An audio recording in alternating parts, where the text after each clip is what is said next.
जय हिंद दोस्तों, मैं नवीन शर्मा आप सभी का स्वागत करता हूं। आशा करता हूं आप सब एकदम बेहतरीन हैं। और आप सब जानते ही हैं कि आज से आपका साहित्य सप्ताह शुरू हो रहा है, जो आपका सोमवार से लेकर शनिवार तक चलेगा, हर शाम 5 बजे से लेकर के 7 बजे तक।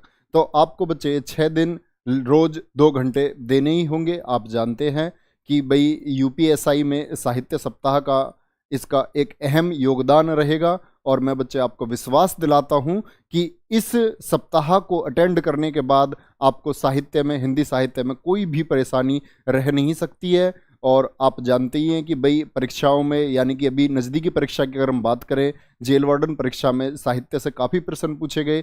तो ऐसा हम मानकर चल रहे हैं कि यूपीएसआई में भी हिंदी साहित्य से लेकर काफ़ी प्रश्न पूछे जा सकते हैं, जिनकी संख्या 8 से 10 तक भी पहुंच सकती है। यानी 40 प्रश्नों में से 8 से 10 प्रश्न यदि साहित्य के आ जाते हैं और आप इस पोर्शन को अगर तैयार ना करते हैं, तो बच्चे ऐसा हो सकता है जिस विषय को आप बहुत हल्का समझते हैं कि इस हिंदी में हमारा स्कोर बहुत अच्छा हो जाएगा, तो ये आपका खेल बिगाड़ सकता है। तो आपका वो खेल ना बिगड़े और आप एक शानदार प्रदर्शन परीक्षा में कर पाएं, उसके लिए हम साहित्य कि इस सीरीज को बहुत ही अच्छे ढंग से पढ़ रहे होंगे। और 2-2 घंटे की ये क्लास जो 6 दिन रहेंगी, यानी कि 12 घंटे। और इस 12 घंटे में हिंदी साहित्य में ऐसा कुछ नहीं बचेगा जो परीक्षा के लिए महत्वपूर्ण हो। तो मैं आपको इस बात के लिए सुनिश्चित करता हूं कि बस आप क्लास से जुड़े रहें और बाकी सब कुछ एकदम शानदार होगा। ठीक है, तो मैं आप सभी बच्चों का स्वागत करता हूँ और ज़्यादा बात न करते हुए हम क्लास को स्टार्ट करते हैं। Very good, welcome to all of you, good evening. आ जाएंगे सभी बच्चे। तो हम पढ़ने जा रहे हैं बच्चे हिंदी साहित्य।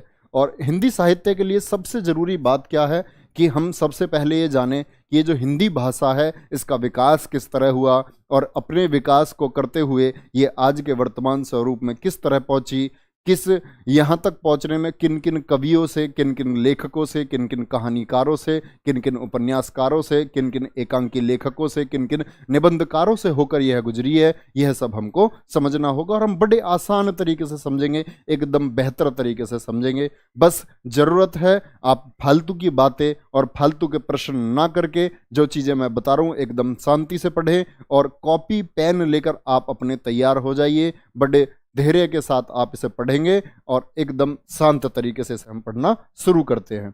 तो सबसे पहली बात आती है हिंदी साहित्य में, हम पढ़ रहे हैं तो सबसे पहले आप नोट करेंगे हिंदी भाषा का उद्भव। हिंदी भाषा का उद्भव यानी उत्पत्ति किस तरह हुई है, हिंदी भाषा का उद्भव और विकास किस तरह हुआ है, ये हम पहले समझते हैं। तो अगर मैं तुम्हें भाषाओं के बारे में बताऊं तो पूरी दुनिया में, पूरे विश्व में लगभग 3000 भाषाएं प्रचलन में हैं। कितनी भाषाएं मैं आपसे बात कर रहा हूं? विश्व में 3000 भाषाएं, 3000 भाषाएं प्रचलन में हैं, प्रचलन में हैं। 3000 भाषाएं प्रचलन में है, जिनको जिनको 13 भाषा परिवारों में वर्गीकृत किया गया है। 13 भाषा परिवारों में वर्गीकृत किया गया है। 13 भाषा परिवारों में वर्गीकृत किया गया है, यानी इनको बांटा गया है। किसमें? 13 भाषा परिवारों में। पूरी दुनिया की 3000 भाषाओं को 13 भाषा परिवारों में बांट दिया। वो भाषा परिवार कौन कौन से हैं? वो भाषा परिवार कौन कौन से देखेंगे। जैसे वो भाषा परिवार कौन कौन से हैं, जैसे एक द्रविड़ भाषा परिवार है, एक है आपका चीनी भाषा परिवार। चीनी भाषा परिवार आप जानते हैं, चीन में मंदारिन भाषा बोली जाती है, जो कि दुनिया की सबसे ज़्यादा बोली जाने वाली भाषा है। तो उस मंदारिन का जो भाषा परिवार है वो चीनी है। इसी तरह एक सूडानी हुई, सूडानी, अमेरिकी, बुशमैन जाति अफ्रीका में जो है वह भी एक भाषा परिवार है, बुशमैनी। और अगर मैं आपको इस बात को विस्तार से न बता करके ये बात बताऊं, इसी तरह का एक परिवार है भारोपीय भाषा परिवार।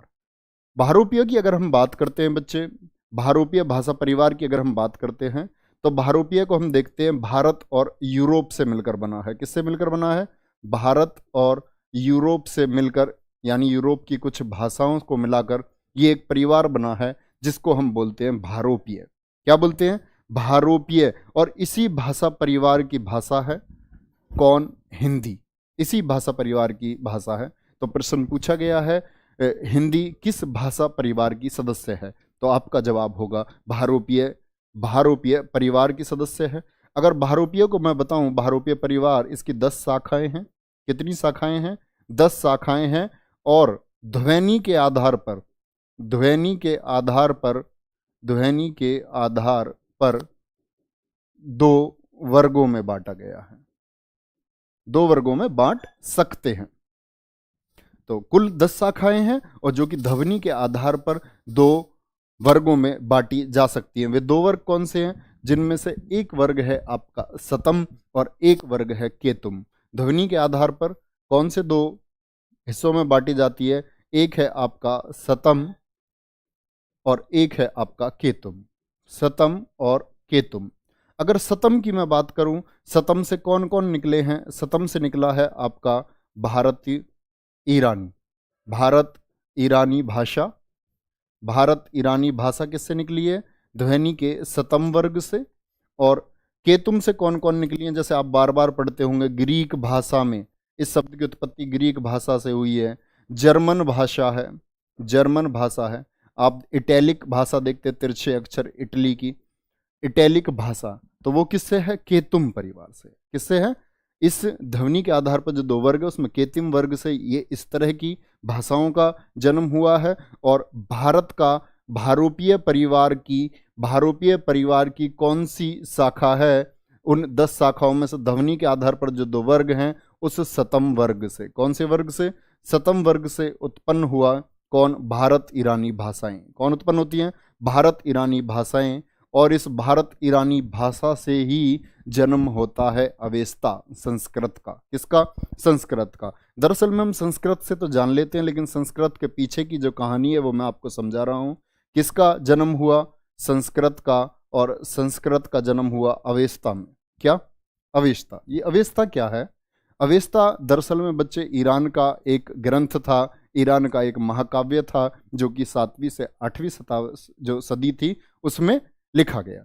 क्या? अवेस्ता। जैसे कि आप इतिहास में एक नाम पढ़ते होंगे शाहनामा, शाहनामा, जो कि फिरदौसी द्वारा लिखा गया था और ईरान का क्या था? एक ईरान का महाकाव्य था, जिसे हमारे यहाँ दर्जा महाभारत को प्राप्त है, उसी तरह शाहनामा को दर्जा प्राप्त है। ऐसा ही एक ग्रंथ था अवेस्ता, जिसमें संस्कृत का सबसे पहले प्रयोग हुआ। किसका? संस्कृत का सबसे पहले प्रयोग होता है।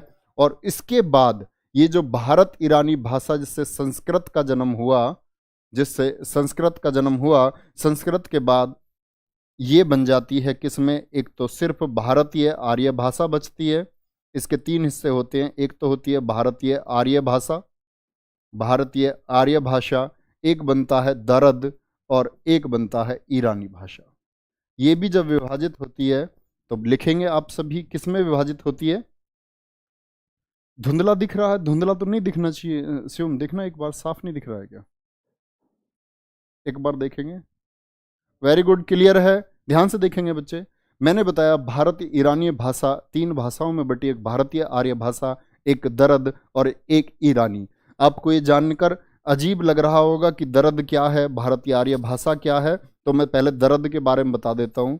जो वर्तमान पंजाब है, आप भारत के नक्शे से परिचित होंगे, ज्योग्राफी आप पढ़ चुके होंगे, तो जो पंजाब है वो पाकिस्तान के समीप है। किधर है? पाकिस्तान के समीप है। और जब पाकिस्तान आज़ाद नहीं हुआ था, यानी कि पाकिस्तान जब भारत का हिस्सा हुआ करता था, तो पंजाब से लेकर ईरान की तरफ, पंजाब से लेकर ईरान की तरफ जो भाषा थी वो क्या थी? दरद। तो याद रखना दरद किधर थी? ये हम कहेंगे कि पंजाब, पंजाब। कश्मीरी भाषा जैसे कि आप सुनते हैं वो दरद इसी से उत्पन्न है। कश्मीरी किससे उत्पन्न है? दरद से उत्पन्न है। दरद कौन से हिस्से से? उस संस्कृत अवेस्ता से उत्पन्न है। ईरानी की बात करें, ईरानी से कौन कौन सी? जैसे कि फारस थी और पश्तो, पश्तो जो कि अफगानिस्तान और पाकिस्तान में बहुत बोली जाती है। तो ये तो बात हुई कि ये बढ़ते गए, ईरान की तरफ हो गया फारस पश्तो, इनका साहित्य पश्तो में लिखा जाने लगा। दरद का रूप पंजाब और कश्मीरी में हुआ, ये क्योंकि उस समय तक गुरुमुखी लिपि का आविष्कार नहीं हुआ था। गुरुमुखी लिपि आप जानते हैं, जब पंजाब के जो आपके या हम बोले सिख धर्म के 10 गुरुओं में जब गुरु आए तो गुरुमुखी लिपि का आविष्कार हुआ, यानी कि गुरुमुखी। और जो पंजाबी की लिपि है वो बाद में आई, उससे पहले क्या था, दरद था। और फिर बात आती है भारतीय आर्य भाषा की। सबसे महत्वपूर्ण बात हमें ये समझनी थी, फिर से मैं एक बार आप लोगों के लिए रिपीट कर देता हूँ, ध्यान से आप लोग देखेंगे क्या मैंने बताया विश्व की 3000 भाषाओं को 13 भाषा परिवारों में बांट सकते हैं, और 13 भाषा परिवारों में से ये कुछ भाषा परिवार हैं जिसमें बात करें भारोपीय, इस भारोपीय से जन्म हुआ है हिंदी का। उसके जन्म की कहानी क्या है दरअसल में, वो हम देख रहे थे कि भारोपीय की 10 शाखाएं हैं, लेकिन ध्वनि के आधार पर यानी बोलने के आधार पर कितने वर्गों में बांटा जाता है, 2 वर्गों में। वो कौन कौन से, एक सतम है और एक केतुम है। केतुम से कौन कौन सी बनी है, आपकी जर्मन बनी है, इटैलिक बनी है और आपकी ग्रीक भाषा बनी है। वहीं आपकी सतम से कौन कौन सी बनी है, भारतीय भाषा और ईरानी भाषा, यानी जिसको हम ईरानी भाषा। और यही बात में बट जाती है किसमें, संस्कृत। और एक ग्रंथ अवेस्ता लिखा जाता है ईरान में, वहाँ से संस्कृत के मूल जन्म की कहानी शुरू होती है। इसीलिए कहते हैं कि भारतीय आर्य भाषा किससे आई, संस्कृत से आई। इसीलिए सब लोग कहते हैं कि हिंदी की जननी कौन है, हिंदी की जननी संस्कृत है, यानी हिंदी की माँ कौन है, वो संस्कृत है। भारतीय आर्य भाषा, दरद और ईरानी। अब बात कर लेते हैं भारतीय आर्य भाषा की, किसकी, भारतीय आर्य भाषा की। भारतीय आर्य भाषा को अगर आप देखते हैं तो भारतीय आर्य भाषा का भी विभाजन किया गया, और भारतीय आर्य भाषा को किस तरह बांटा गया, जिसमें सबसे पहले बांटा गया सबसे पहले उसको बांटा जाता है प्राचीन आर्य भाषा में। किसमें, प्राचीन आर्य भाषा में। ध्यान से देखना आप एक बार, अगर इस कॉन्सेप्ट को बहुत अच्छे से समझ पाए, यानी इस क्रम को आप अच्छे से समझ पाए, तो आप हिंदी को बहुत अच्छे से जान पाएंगे, उसके इतिहास को आप बहुत अच्छे से जान पाएंगे। ध्यान से देखेंगे, प्राचीन आर्य भाषा जिसका समय काल बताया गया है 2000 ईसा पूर्व मतलब बिफोर क्राइस्ट, ईसा के जन्म से 2000 साल पहले, यानी अभी 2021 चल रहा है, उस 2021 से भी 2000 साल पहले, यानी हम कह सकते हैं लगभग 4000 वर्ष पूर्व, 4000 साल पहले, 2000 ईसा पूर्व से लेकर के और 500 ईसा पूर्व, तो यानी लगभग 1500 सालों का कार्यकाल किसका हुआ, प्राचीन आर्य भाषा का। और प्राचीन आर्य भाषा का ही हिस्सा है आपका वैदिक संस्कृत, यानी कि जिसमें मंत्रों आदि के उच्चारण पर या एक एक मात्रा का ध्यान दिया जाता था, आप समझ सकते हैं। और फिर आती है लौकिक संस्कृत। हम आज के समय की तरफ बढ़ रहे हैं 2000 ईसा पूर्व से लेकर 500 बीसी, जिसमें वैदिक संस्कृत का जो आपका काल रहा वो रहा 2000 बीसी से लेकर के 800 बीसी तक, 800 ईसा पूर्व तक, और लौकिक का रहा 800 बीसी से लेकर 500 बीसी तक। यानी कि इस शासनकाल को हमने 2 हिस्सों में बांट दिया, इस भाषा वर्ग को, या जो भाषा का वर्ग है, यानी वैदिक संस्कृत और लौकिक संस्कृत को। ये हुई हमारी प्राचीन आर्य भाषा। इसके बाद दूसरा वर्गीकरण किया गया किसमें, मध्यकालीन में, मध्यकालीन आर्य भाषा में। मध्यकालीन आर्य भाषा जिसका अगर मैं समय आपको बताऊं, समय था इसका 500 बीसी से लेकर के 1000 ईसवी मीन्स एडी तक, 500 बीसी से। एक बार सभी बच्चे थम्स अप करेंगे, आप चीजों को समझ पा रहे हैं अभी तक। कोई ईसा पूर्व और ईसवी में डिफरेंस बता दो, कैसी बात करते हैं आप। गायत्री कुमारी, मैं आपको समझाता हूं एक बार, आप सभी बच्चे सुनेंगे। जैसे कि आज ईसा का जन्म हुआ, ईसा का जन्म जिस दिन माना गया वो माना गया कैलेंडर, जिस दिन से कैलेंडर शुरू है, यानी कि जो आज आप देख रहे हैं कि आज आपका मई चल रहा है, 3 मई 2021 है। इसी तरह पहला दिन भी तो होगा कैलेंडर का, पहला दिन होगा कैलेंडर का, पहला महीना भी होगा, पहला वर्ष भी होगा, तो वही ईसा का जन्म माना गया है। और जिस दिन वो कैलेंडर शुरू हुआ उससे पहले भी तो एक दिन होगा, यानी अभी 2021 साल ही तो हुए हैं, उससे पहले एक दिन जो होगा वो ईसा पूर्व है, वो ईसा पूर्व है। बात समझ रहे हैं। और जन्म के बाद का जो एक दिन है वो ईसवी है। पहले बैक में जाएंगे तो ईसा पूर्व, और आगे चलेंगे तो ईसवी होगा। बात समझ रहे हैं। आगे चलेंगे, एक बार ध्यान से देखेंगे। तो ये मध्यकालीन आर्य भाषा आती है। मध्यकालीन आर्य भाषा का मैंने काल बताया 500 ईसा पूर्व से लेकर 1000 ईसवी तक। इसी मध्यकालीन में पहली आई हमारी पाली, यानी आप देख रहे हैं पहले संस्कृत थी, संस्कृत से फिर वैदिक संस्कृत आई, फिर लौकिक संस्कृत आई, उसका समय था 800 से लेकर के 500 BC तक। इसके बाद आती है फिर पाली भाषा। पाली को ही हम बोलते हैं प्रथम प्राकृत। अगर आपसे कभी पूछा जाए प्रथम प्राकृत भाषा तो आप घबराएंगे नहीं, वो किसके बारे में बात कर रहा है, पाली के बारे में बात कर रहा है। और पाली कब से कब तक, 500, यहाँ देखेंगे ध्यान से, पाली कब से कब तक, 500 BC। 500 BC में यहाँ ये खत्म हो गई ना लौकिक संस्कृत। उसके बाद आती है 500 BC से लेकर के 1 ईसवी। क्या, 1 ईसवी, इस काल को हमें बांटना है। 1 ईसवी तक आती है, यानी जिस दिन वर्तमान कैलेंडर शुरू होता है तब तक का कार्यकाल माना गया किसका, पाली का। और पाली को ही बच्चे लिखेंगे, क्या बोलते हैं, पाली को ही। इसके बाद आती है प्राकृत। प्राकृत, और प्राकृत को द्वितीय प्राकृत भी कहा जाता है। प्राकृत को क्या कहा जाता है, द्वितीय प्राकृत भी इसी को कहा जाता है, जो रही आपकी 1 ईसवी से लेकर के 500 ईसवी तक। लगभग 500 साल ये चलेंगे, देखेंगे ध्यान से। फिर लिखी जाती है आपकी प्राकृत। इसके बाद आती है आपकी अपभ्रंश। क्या आती है, अपभ्रंश। अपभ्रंश जिसको तृतीय प्राकृत भी कहा जाता है, क्या बोलते हैं इसको, तृतीय प्राकृत भी इसको कहा जाता है। और ये रहती है आपकी 500 ईसवी से लेकर के 1000 ईसवी तक। कब तक, 500 ईसवी से लेकर के 1000 ईसवी तक। इतनी बात क्लियर है। सबसे पहले आती है संस्कृत। संस्कृत के 2 पार्ट हैं, उस सबसे पहले वैदिक संस्कृत है, फिर लौकिक संस्कृत है, उसके बाद फिर पाली आती है, फिर आपकी आती है प्राकृत, और प्राकृत के बाद अपभ्रंश। प्रथम प्राकृत, द्वितीय प्राकृत और तृतीय प्राकृत इसको कहा जाता है। इतनी बात क्लियर है। ये तो हुआ किसका, मध्यकालीन आर्य भाषा का। और इसके बाद बात शुरू होती है किसकी, आधुनिक आर्य भाषा की। किसकी, आधुनिक आर्य भाषा। लिखेंगे बच्चे, कितनी आर्य भाषा मैंने आपको बताई, 3 आर्य भाषाओं में बांटा गया है आधुनिक आर्य भाषा। अगर आधुनिक आर्य भाषा की मैं बात करता हूं तो ये आधुनिक आर्य भाषा का जो काल है वो 1000 ईसवी से अब तक है। 1000 ईसवी से अब तक है, जिसमें आप पढ़ेंगे कि भाई किस तरह आपका बांटा गया आदिकाल, भक्ति काल, रीति काल, और उसके बाद आधुनिक काल। आधुनिक काल को भी किस तरह बांटा गया, वो सभी किसका पार्ट है, आधुनिक आर्य भाषा का। आधुनिक आर्य भाषा का नोटिफिकेशन नहीं आया, कोई बात नहीं, नोटिफिकेशन आ जाएगा, नोटिफिकेशन आ जाएगा। ध्यान से देखेंगे। अगली बात पर चलते हैं, अगली बात पर चलते हैं। अब बच्चे जब बात आ जाती है किसकी, अपभ्रंश की। किसकी बात आई, अभी तक हम पढ़ चुके हैं अपभ्रंश कैसे कैसे पैदा हुई है, अपभ्रंश के ऊपर इसके माता और पिता कौन है ये हम पढ़ चुके हैं। अगर मैं अपभ्रंश के बाद की बात बांटूं, अपभ्रंश के बाद मैं बांटता हूं इसको, तो अपभ्रंश के बाद एक पेड़ आप इसको समझे, वो पेड़ जिसकी जड़ संस्कृत है, फिर वो पेड़ ऊपर बढ़ रहा है, उसके बाद वो पेड़ ऊपर बढ़ रहा है। वैदिक संस्कृत, फिर लौकिक संस्कृत, फिर पाली, फिर प्राकृत और फिर अपभ्रंश।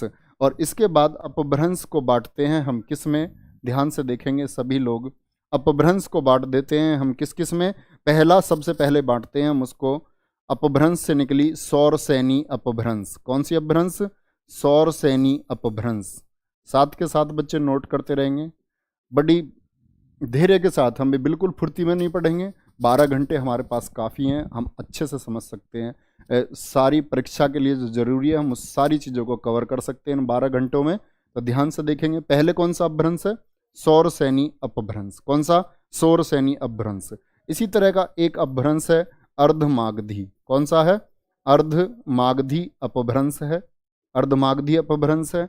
उसके बाद एक है आपका मागधी, क्या, मागधी अपभ्रंश है। उसके बाद है आपका मागधी के बाद में के अपभ्रंश है। उसके बाद एक इसी से निकला था टक अपभ्रंश। कौन सा, टक अपभ्रंश। उसके बाद इसी से निकला था एक ब्राचड़ अपभ्रंश। कौन सा, ब्राचड़ अपभ्रंश। और इसी से निकला एक महाराष्ट्री, महाराष्ट्री। देखेंगे ध्यान से, सभी लोग एकदम ध्यान से देखेंगे। पीडीएफ आप लोग तैयार करेंगे सभी लोगों को, मैं इसीलिए धीरे धीरे आप लोगों को लिखा रहा हूं, आप कॉपी पेन लेकर के बैठे। और बिल्कुल आराम में आप लोग ना आए, जितना आराम आप लोग चाहते हैं इतने आराम में ना पहुंचे, कष्ट करें। परीक्षा हॉल में जिस दिन बैठोगे, मैं आपसे अक्सर कहता हूँ, परीक्षा हॉल में परीक्षा आपसे पूछेगी कि प्रयत्न आपने अधिक किया था या किसी और ने अधिक किया था, प्रयास किसका अधिक था, सफलता उसकी तरफ क्या कर जाएगी, मूव कर जाएगी, और आप छत देखने के अलावा और कुछ नहीं कर पाएंगे। चलो आगे चलते हैं। सौर सैनी अपभ्रंश की बात हम कर रहे हैं, ध्यान से देखना, किसकी, सौर सैनी अपभ्रंश की बात कर रहे हैं। बात है कि इन अपभ्रंश की बात हम क्यों कर रहे हैं। अपभ्रंश में से ये कौन कौन सी अपभ्रंश है आपकी, एक सौर सैनी अपभ्रंश है। इसी सौर सैनी अपभ्रंश से जन्म हुआ पश्चिमी हिंदी का, किसका, पश्चिमी हिंदी का जन्म होता है। पश्चिमी हिंदी इसी से जन्म लेती है। पश्चिमी हिंदी के बाद अगर हम बात करें किसकी, इसके बाद बात आती है राजस्थानी की बात आती है, ठीक है सर, राजस्थानी की बात आती है। और इसी सौर सैनी अपभ्रंश से, आप एक बार बताएंगे, बोर्ड आप साइड से देख पा रहे हैं या नहीं, इसी सौर सैनी अपभ्रंश से एक जन्म लेती है क्या, गुजराती। गुजराती का भी जन्म किससे हुआ, सौर सैनी अपभ्रंश से हुआ। राजस्थानी, और राजस्थानी के बाद में पहाड़ी, क्या, पहाड़ी भी इसी से जन्म लेती है। बड़ी अच्छी सी चीज आपके सामने अभी आएगी, ध्यान से देखेंगे, ध्यान से देखेंगे, आगे चलेंगे इतनी बात पर। सौर सैनी अपभ्रंश से किस किस का जन्म हुआ, पश्चिमी हिंदी का, राजस्थानी का और पहाड़ी का। आप देखेंगे भाई, पश्चिमी हिंदी, राजस्थान और पहाड़ी का जन्म इससे हुआ, किससे, सौर सैनी अपभ्रंश से। अर्धमागधी से अगर मैं बात करूं, अर्धमागधी से जन्म लेती है पूर्वी हिंदी, कौन सी, पूर्वी हिंदी जन्म लेती है। और पूर्वी हिंदी की वो शाखाएं कौन कौन सी हैं, अवधी है, मैं बताऊंगा कौन सी भाषा किस क्षेत्र में बोली जाती है अभी आपको। और ये अक्सर प्रश्न आपके सामने आते हैं, प्रश्न आता है बघेली, प्रश्न आएगा परीक्षा में कि बघेली किस अपभ्रंश से जन्मी हुई है। प्रश्न आपको आएगा राजस्थानी का जन्म किस अपभ्रंश से हुआ है, या आपसे प्रश्न पूछ लेगा मैथिली का जन्म किस अपभ्रंश से हुआ है। तो ध्यान से देखते रहेंगे, ये आपकी अवधी, अवधी के बाद बघेली, और बघेली के बाद छत्तीसगढ़ी, छत्तीसगढ़ी, इन सभी के बारे में मैं आपको बताऊंगा, और क्यों इन बातों को मैं आपको बता रहा हूं ये भी बताऊंगा, ठीक है। ध्यान से देखेंगे, इतनी बात क्लियर है बच्चे। सौर सैनी से किस किस का जन्म हुआ है, अर्धमागधी से किस किस का जन्म हुआ है, मागधी, मागधी जिसको हम क्या कह देते हैं, कभी कभी बिहारी भी बोल देते हैं। और दरअसल में बिहारी में वो शाखाएं कौन कौन सी हैं, वो एक तो है आपकी भोजपुरी, भोजपुरी गाने आपने सुने होंगे, पिक्चर्स भी आप देखते होंगे, भोजपुरी। और फिर एक है मैथिली, भोजपुरी, मैथिली, और इसके साथ में ही एक है मगही, मगही। तो आप समझ चुके होंगे मगही का जन्म किससे हुआ है, मागधी, किससे हुआ है, मागधी अपभ्रंश से हुआ है। किससे हुआ है, मागधी अपभ्रंश से हुआ है। किससे हुआ है, मागधी अपभ्रंश से हुआ है। बात क्लियर है बच्चे। बात आती है के टक, ब्राचड़ और महाराष्ट्र, इनका क्या काम है। चलो देखते हैं, ध्यान से देखना एक बार। अगर मैं बात करता हूं आपसे टक और ब्राचड़ की, इनको के और टक को आपको जरूरत भी नहीं है, क्योंकि ये पंजाबी के लिए हैं, और आप पंजाबी से संबंधित प्रश्न अगर आएगा तो आप लिख पाएंगे किससे, इनसे जन्म हुआ है दोनों से, किसका, पंजाबी का। किसका जन्म हुआ है, पंजाबी का जन्म किससे हुआ है, टक अपभ्रंश से। किससे, टक अपभ्रंश से। अगर मैं ब्राचड़ की बात करूं तो ब्राचड़ से हुआ है जो सिंध, सिंध आप समझते होंगे, भारत का जो उत्तर की तरफ क्षेत्र है, यानी पाकिस्तान की तरफ सिंध क्षेत्र उसको हम कहते हैं। तो उस सिंधी भाषा, क्या बोलते हैं, सिंधी भाषा का जन्म किससे हुआ है, ब्राचड़ से। और महाराष्ट्री से किसका जन्म हुआ है, भ्रंश से, मराठी भाषा, जो कि महाराष्ट्र में बहुत बोली जाती है। फिर से रिपीट करता हूँ, महाराष्ट्री से मराठी का जन्म हुआ है, ब्राचड़ से सिंधी का, टक से पंजाबी का, और मागधी से हुआ है भोजपुरी, मैथिली और आपका मगही का, और अवधी, बघेली और छत्तीसगढ़ी का अर्धमागधी से, और पश्चिमी हिंदी और साथ ही राजस्थानी और पहाड़ी का जन्म हुआ है किससे, वो हुआ है आपका सौर सैनी अपभ्रंश से। ठीक है बच्चे, एक बार देखेंगे सभी बात। आपको सारी चीजें एक ही बार में दिख पा रही हैं क्या, बताएंगे एक बार, बताएंगे एक बार सारी चीजें आपको एक ही बात में ध्यान से देखेंगे। हाँ बच्चे, पूजा बालियान नहीं, नहीं ऐसा नहीं है, अभी आप देखेंगे पहाड़ी का जन्म किससे हुआ है, पहाड़ी की बच्चे अभी शाखाएं चलेंगी, इतनी बात आप ध्यान रखेंगे। इतनी बात क्लियर है, एक बार बताएंगे। अब बात आती है, आप इन लोगों की हम जो है गिनती करते हैं, ठीक है। पश्चिमी हिंदी की बात हम कर रहे थे, किसकी? पश्चिमी हिंदी की। ध्यान से देखना, पश्चिमी हिंदी, ध्यान से देखना एक बार, मैं क्या बात आपको बताने वाला हूं। मैं आपको बता रहा हूं कि जो बिहारी है, किसका? एक तो मैं बात कर रहा हूं बिहारी की, किसकी बात कर रहा हूं? बिहारी की बात कर रहा हूं। एक बात मैं कर रहा हूं पूर्वी हिंदी की, और पूर्वी हिंदी के बाद एक बात मैं कर रहा हूं आपसे पश्चिमी हिंदी की।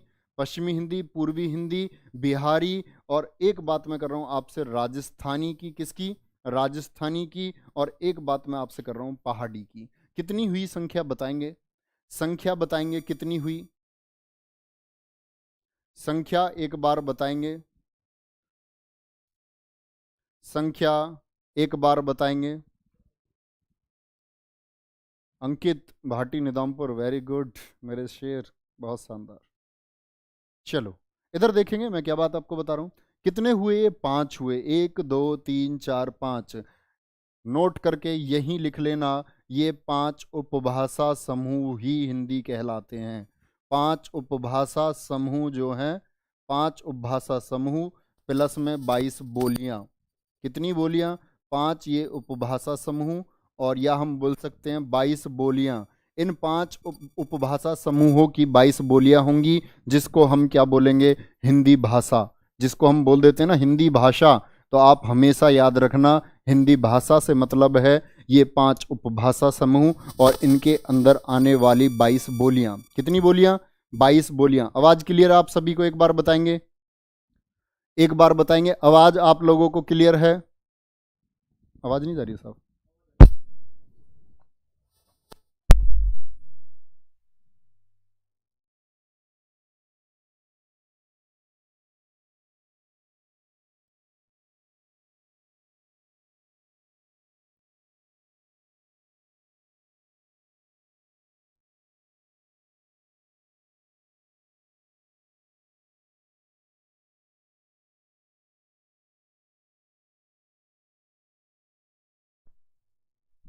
एक बार दिखाओ, कमेंट दिखाओ। एक बार बताएंगे बच्चे, एक बार बताएंगे, क्या आवाज अभी भी आ रही है? वॉइस प्रॉब्लम अभी भी है? एक बार सभी लोग बोलेंगे, एक बार बताएंगे क्या अभी भी वॉइस प्रॉब्लम है? मनीष शर्मा कह रहे हैं नहीं नहीं नहीं। एक बार बोलेंगे बच्चे, love you all of you. क्या मेरी आवाज आप लोग सुन पा रहे हैं? हेलो लेडीज एंड जेंटलमैन, भाई वाह, वेरी गुड। चलो इधर देखते हैं, इधर देखो इधर, ठीक है। तो ये मैं कह रहा था आपसे 5 उपभाषा समूह ये जो हैं, और इसके अंतर्गत आने वाली 22 बोलियों को ही हम नाम देते हैं हिंदी भाषा का। अब वो कौन कौन सी हैं? जैसे मैंने आपसे बोला 5 आप देख चुके होंगे, स्क्रीनशॉट भी आप एक बार ले चुके हैं, स्क्रीनशॉट भी आप एक बार और ले सकते हैं जल्दी से। चलो, अब मैंने बोला इन 5 की बात कर रहे हैं, इनके अंतर्गत 22 बोलियां कौन कौन सी आती हैं, तो ये बात मैं आपको समझाना चाह रहा हूं। जैसे मैंने एक नाम आपके सामने लिखा, पश्चिमी हिंदी। क्या लिखा? पश्चिमी हिंदी। और पश्चिमी हिंदी के अंतर्गत कौन कौन आती हैं, नोट करेंगे। पश्चिमी हिंदी के अंतर्गत कौन कौन सी आती हैं? खड़ी बोली। खड़ी बोली, खड़ी बोली किस? मैंने बताया 5 उपभाषा समूह। तो पश्चिमी हिंदी तो उपभाषा समूह है, ग्रुप है, एक एक ग्रुप है। और खड़ी बोली क्या है? ये एक बोली है। उन 22 बोलियों को मैं आपको बताना चाह रहा हूं। पश्चिमी हिंदी में आती है आपकी खड़ी बोली। ब्रज भाषा बताएंगे, ब्रज भाषा किसके किसके अंतर्गत आती है बच्चे बताएंगे? खड़ी बोली। एक आती है आपकी बांगरू, मैं आपको इंट्रोड्यूस कराऊंगा कि बांगरू कहाँ बोली जाती है, खड़ी बोली कहाँ बोली जाती है, बांगरू। और एक है आपकी बुंदेली, कौन सी है? बुंदेली। और एक आपकी कन्नौजी है, कन्नौजी। और एक है आपकी दक्षिणी। क्या है? दक्षिणी। लिखेंगे सभी बच्चे, एक बार नोट करेंगे। Very good. आवाज अभी ठीक नहीं आ रही है बच्चे, बताएंगे एक बार सभी लोग। शिवम आवाज में दिक्कत है, फिर लिख रहे हैं। अभी बच्चे बस 1 मिनट का टाइम आप दें।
आवाज आ रही है।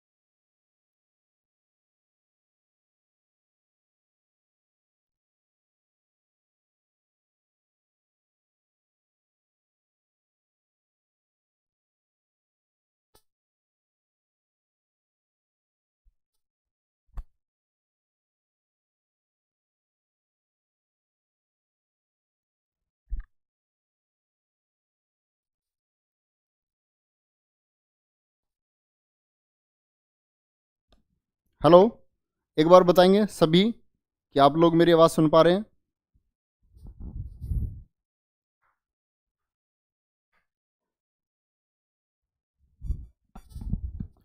एक बार बताएंगे आप सभी लोग मेरी आवाज़ सुन पा रहे हैं क्या? बताएंगे बच्चे, अभी भी क्या साउंड में प्रॉब्लम है कोई?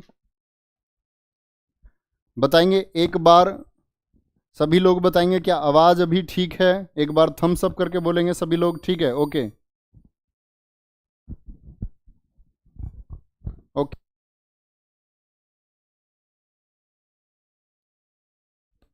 ओके।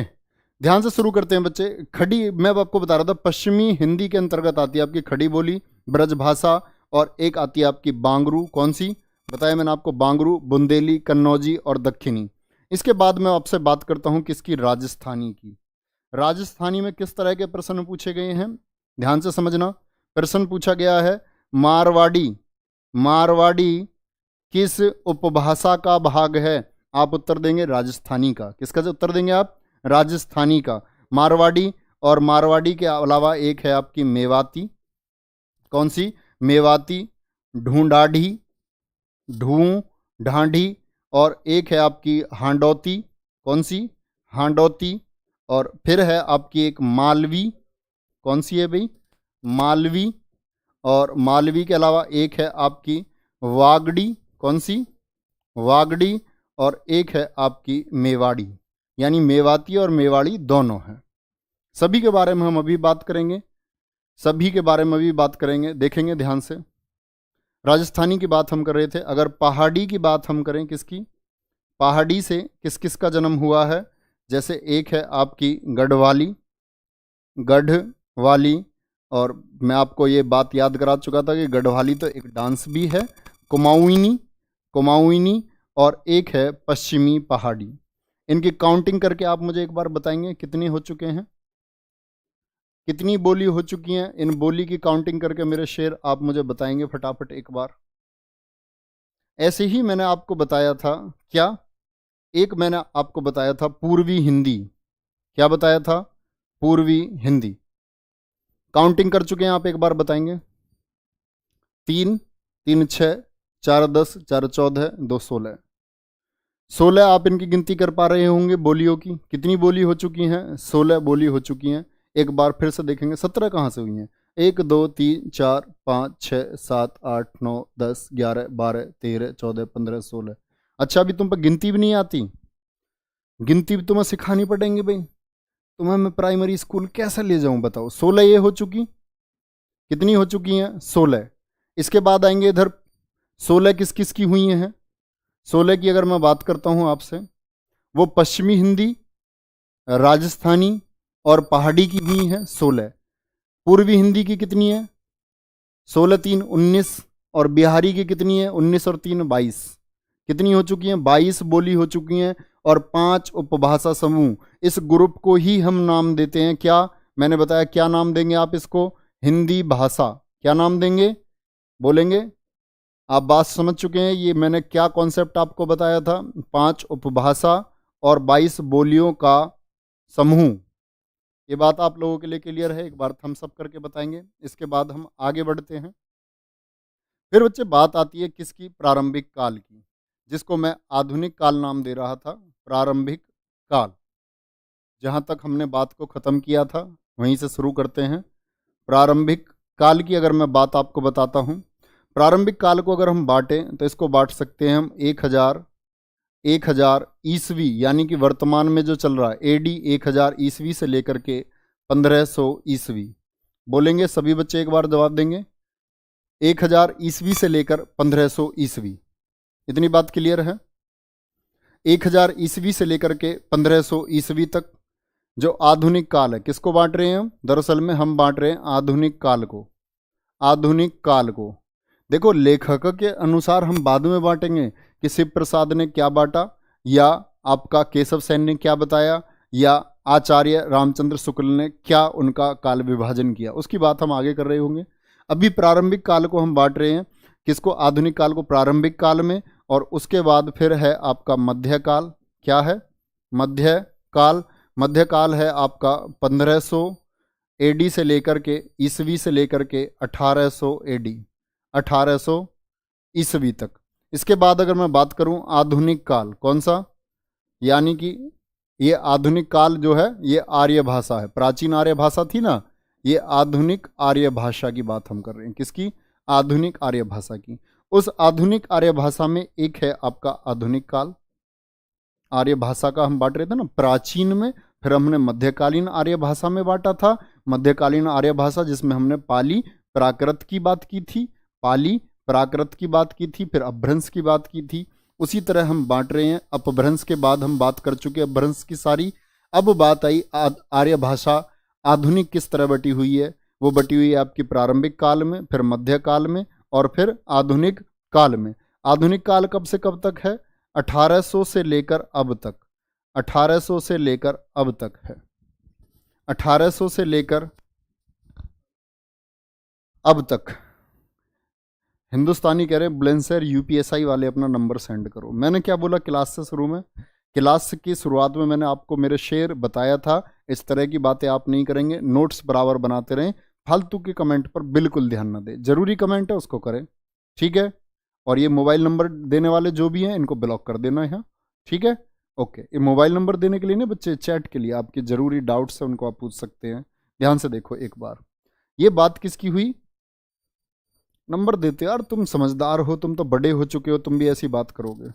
चलो अब मैं बताता हूं आपको बोलियों के बारे में। जैसे मैंने बोलियों के नाम लिए थे, जैसे मैंने बोलियों के नाम लिए थे, आगे देखते हैं एक बार। माइक में दिक्कत है, अभी भी साउंड इशू है लगातार। क्या?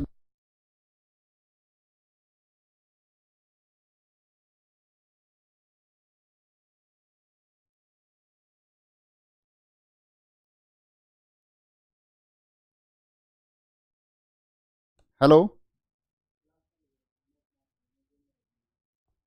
चलो देखते हैं एक बार। आधुनिक काल को 1800 से लेकर अब तक बांटा गया है। कब तक? 1800 से लेकर अब तक बांटा गया है। ये मैं आपको बता रहा था आर्य भाषा के बारे में। अब बच्चे जो बोली मैंने आपको बताई हैं, देखना, जैसे मैंने एक बोली आपको बताई खड़ी बोली। कौन सी बोली बताई थी? खड़ी बोली। प्रश्न आपके दिमाग में ये आना चाहिए कि खड़ी बोली, बोली कहाँ जाती है? खड़ी बोली, बोली कहाँ जाती है? ध्यान से देखेंगे। खड़ी बोली के जो अन्य नाम हैं उनको आप जान लीजिए पहले, किस किस नामों से इसको जाना जाता है। हिंदुस्तानी बोली किसको कहते हैं? खड़ी बोली को। किसको कहते हैं बताएंगे? हिंदुस्तानी, कौरवी, क्या? हिंदुस्तानी, कौरवी और सर हिंदी। सर हिंदी लिखेंगे सभी। खड़ी बोली के अन्य नाम किस किस नामों से उसको जाना जाता है? हिंदुस्तानी, कौरवी और सर हिंदी के नाम से उसको जाना जाता है। हिंदी के नाम से जाना जाता है। हिंदी का जो मूल रूप है वो किससे विकसित हुआ है? वो खड़ी बोली से विकसित हुआ है। मानक रूप जिसको, स्टैंडर्ड रूप जिसको हम बोलते हैं, वो किससे विकसित हुआ है? वो विकसित हुआ है आपका खड़ी बोली से। क्योंकि खड़ी बोली जो दिल्ली के आसपास मेरठ के क्षेत्र की तरफ बोली जाती थी, इसी को हम बोलते हैं खड़ी बोली। चलो ध्यान से देखेंगे एक बार।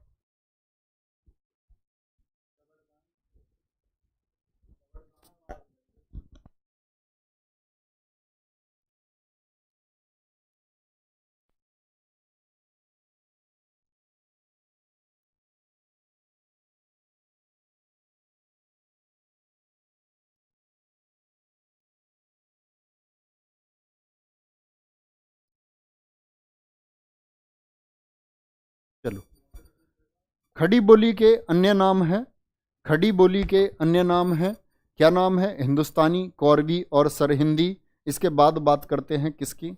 इसके बाद मैंने एक नाम लिया था आपसे, बांगरू। नोट करते चलेंगे, किधर बताया मैंने? दिल्ली मेरठ के क्षेत्र में बोली जाती है, दिल्ली मेरठ के क्षेत्र में। अगली बात करते हैं हम किसकी? बांगरू। मैंने एक नाम बताया था आपको, बांगरू। बांगरू की अगर मैं बात करूं, इसी को हम कहते हैं हरियाणवी। हरियाणवी आप लोग अक्सर जानते होंगे, हरियाणवी में बात कर रहे हैं दो लोग, वे दो लोग आपस में हरियाणवी में बात कर रहे थे।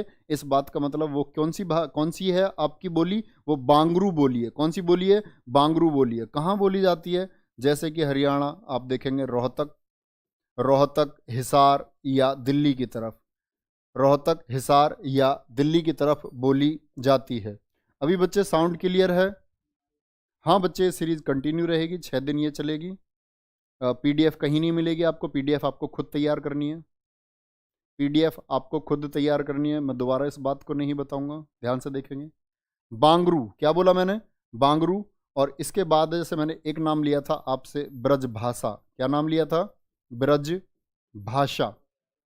और ब्रज भाषा की अगर हम बात करें, इसी को हम कहते हैं, इसका जो दूसरा नाम है, अन्य नाम अंतर्वेदी नाम से जाना जाता है। इसको किस नाम से? अंतर्वेदी नाम से जाना जाता है। अन्य नाम कौन सा है इसका? अंतर्वेदी के नाम से। अगर ब्रज भाषा की मैं बात करूं, आप सभी जानते हैं ब्रज से मतलब होता था पशु। क्या होता था? पशु। तो जो उस समय के चरावाहे थे, जैसे कृष्ण भगवान है, तो उस क्षेत्र को हम लोग ब्रज भूमि बोलने लगे, क्योंकि उधर चरागाह भी ज्यादा थे और पशुओं को चराने वाले व्यक्ति भी उधर काफी थे। तो इसको बोलते हैं हम क्या? इसका देखते हैं नाम, मथुरा। अगर मैं बात करूं, अलीगढ़, यूपी में मथुरा, अलीगढ़, आगरा, बुलंदशहर, बदायूं, बरेली, एटा, मैनपुरी। और यहां से शुरू होकर, यानी यूपी से शुरू होकर के ये राजस्थान के भरतपुर, किधर? राजस्थान में कहाँ कहाँ? भरतपुर, और राजस्थान में भरतपुर और धौलपुर तक, धौलपुर तक का जो ये क्षेत्र है, उधर भी ब्रजभाषा बोली जाती है। यानी मुख्य क्षेत्र कौन सा? मथुरा, अलीगढ़, आगरा वाला क्षेत्र है। चलो यहां देखेंगे ध्यान से, आगे चलते हैं, इसी बात को हम आगे बढ़ाते हैं। इसी ब्रजभाषा के बारे में आप आगे जब कवियों या लेखकों के बारे में पढ़ रहे होंगे तो आप जानेंगे कि भाई जो आपके सूरदास थे, रसखान थे, बिहारी थे, गणानंद थे, वो आपके ब्रजभाषा के ही कवि और लेखक रहे हैं। इस बात को हम देखेंगे आगे। चलो इसके बाद आती है बुंदेली। क्या नाम लिया था मैंने आपसे? एक बुंदेली का जिक्र मैंने आपसे किया। बुंदेली बोली जाती है किधर? बुंदेलखंड में। नोट करेंगे, किधर बोली जाती है? बुंदेलखंड में बोली जाती है। बुंदेलखंड से क्या मतलब है? जो यूपी का जालौन डिस्ट्रिक्ट है, यूपी का जालौन डिस्ट्रिक्ट है, हमीरपुर है, हमीरपुर और झांसी, यानी कि यूपी से मध्य प्रदेश की तरफ, यूपी से आप यूपी जानते होंगे, जैसे कि मैं अगर यूपी की बात करूं तो यूपी आप जानते होंगे, इधर झांसी, जालौन, हमीरपुर की तरफ ये क्या है आपका? इधर की तरफ क्षेत्र में बोली जाती है आपकी बुंदेली, और इसी क्षेत्र को हम बोलते हैं बुंदेलखंड। क्या बोलते हैं? बुंदेलखंड बोलते हैं। यहाँ से लेकर के एमपी में, एमपी में होशंगाबाद, होशंगाबाद, होशंगाबाद, और फिर आपका विदिशा, विदिशा डिस्ट्रिक्ट है एमपी का, और इसके बाद ग्वालियर, एमपी का ही डिस्ट्रिक्ट है ग्वालियर, वहां तक इसका विस्तार क्षेत्र है बुंदेलखंड। यानी कि उत्तर प्रदेश का ये वाला हिस्सा और एमपी के इस हिस्से तक का जो ये क्षेत्र है, इसी को क्या बोलते हैं? बुंदेलखंड कहते हैं। क्या बोलते हैं? बुंदेलखंड कहते हैं। ध्यान से देखेंगे, अगली बात देखते हैं, अगली बात देखेंगे। ऐसे ही मैंने आपसे नाम लिया था कन्नौजी। क्या? कन्नौजी। कन्नौजी किधर बोली जाती है? आप जानते हैं कि भाई कन्नौजी में कोई साहित्य ऐसा लिखा नहीं गया है। कन्नौजी में आप कहीं नाम नहीं देखेंगे कि भाई कन्नौजी में कोई साहित्य लिखा गया है। कन्नौजी यूपी के कन्नौज डिस्ट्रिक्ट के पास है। किधर? इसी का पुराना नाम, कन्नौज का पुराना नाम हुआ करता था कान्यकुब्ज। कन्नौज जो है इसका पुराना नाम, जब राजा हर्षवर्धन राज करते थे उससे पहले उसका नाम था कान्यकुब्ज, जो बाद में कन्नौज हो गया था। वहीं की भाषा कहलाती है आपकी कन्नौजी। और कन्नौजी के बाद आती है दक्खिनी। क्या? दक्खिनी। दक्खिनी के बारे में समझेंगे। दरअसल में जब अलाउद्दीन खिलजी ने दिल्ली की गद्दी पर शासन कर लिया, तो उसके बाद वो यहाँ के जो हिंदी बोलने वाले लोग थे, यानी कि जब उसने साउथ पर हमला किया, आंध्र प्रदेश और कर्नाटक, आंध्र प्रदेश और कर्नाटक को अपने कब्जे में कर लेता अलाउद्दीन खिलजी, तो दिल्ली और मेरठ के आसपास से लोगों को लेकर जाता है जो हिंदी बोलने वाले होते हैं किधर, दक्षिण में, यानी कि हैदराबाद लेकर जाता है। और तब वहाँ यहाँ के जो लोग, दिल्ली मेरठ के लोग पहुँचे अलाउद्दीन खिलजी के साथ, कहाँ, कर्नाटक और आंध्र प्रदेश में। वहाँ जो भाषा जन्मी, एक नई बोली का जो जन्म हुआ, उस नई बोली का ही नाम पड़ा दक्षिणी, और दक्षिण की तरफ है, इसीलिए इसको नाम दिया गया क्या, दक्षिणी नाम दिया गया। क्या नाम दिया गया बच्चे बताएंगे, दक्षिणी नाम। किधर क्षेत्र, मुख्य क्षेत्र किधर था, हैदराबाद। याद रखना इसका विकास किस तरह हुआ, जैसे एक भाषा मैंने आपको बताई अवधी, अवधी, अवधि किधर है, अवध क्षेत्र में, अवध क्षेत्र, अवध क्षेत्र किधर, अयोध्या की साइड। जैसे कि आप देखेंगे रायबरेली, रायबरेली, फैजाबाद, फैजाबाद मंडल, लखीमपुर खीरी, प्रतापपुर, सुल्तानपुर, ये सब क्या है, यानी प्रतापगढ़ डिस्ट्रिक्ट आपका, इन सभी में क्या बोली जाती है, इन सभी में बोली जाती है आपकी अवधी भाषा, अवध क्षेत्र में। और बघेली मैंने एक नाम लिया था, क्या, बघेली, बघेली किधर बोली जाती है, बघेली का संबंध है एमपी से, किससे, एमपी से संबंध है। एक भाषा का नाम मैंने आपसे लिया मैथिली, मैथिली किधर बोली जाती है, गंगा के ऊपरी क्षेत्र में, किधर भैया, गंगा के ऊपरी क्षेत्र में। अब ये गंगा का ऊपरी क्षेत्र क्या है, आप जानते हैं गंगा यूपी से बहते हुए किधर पहुंचती है, बिहार पहुंचती है।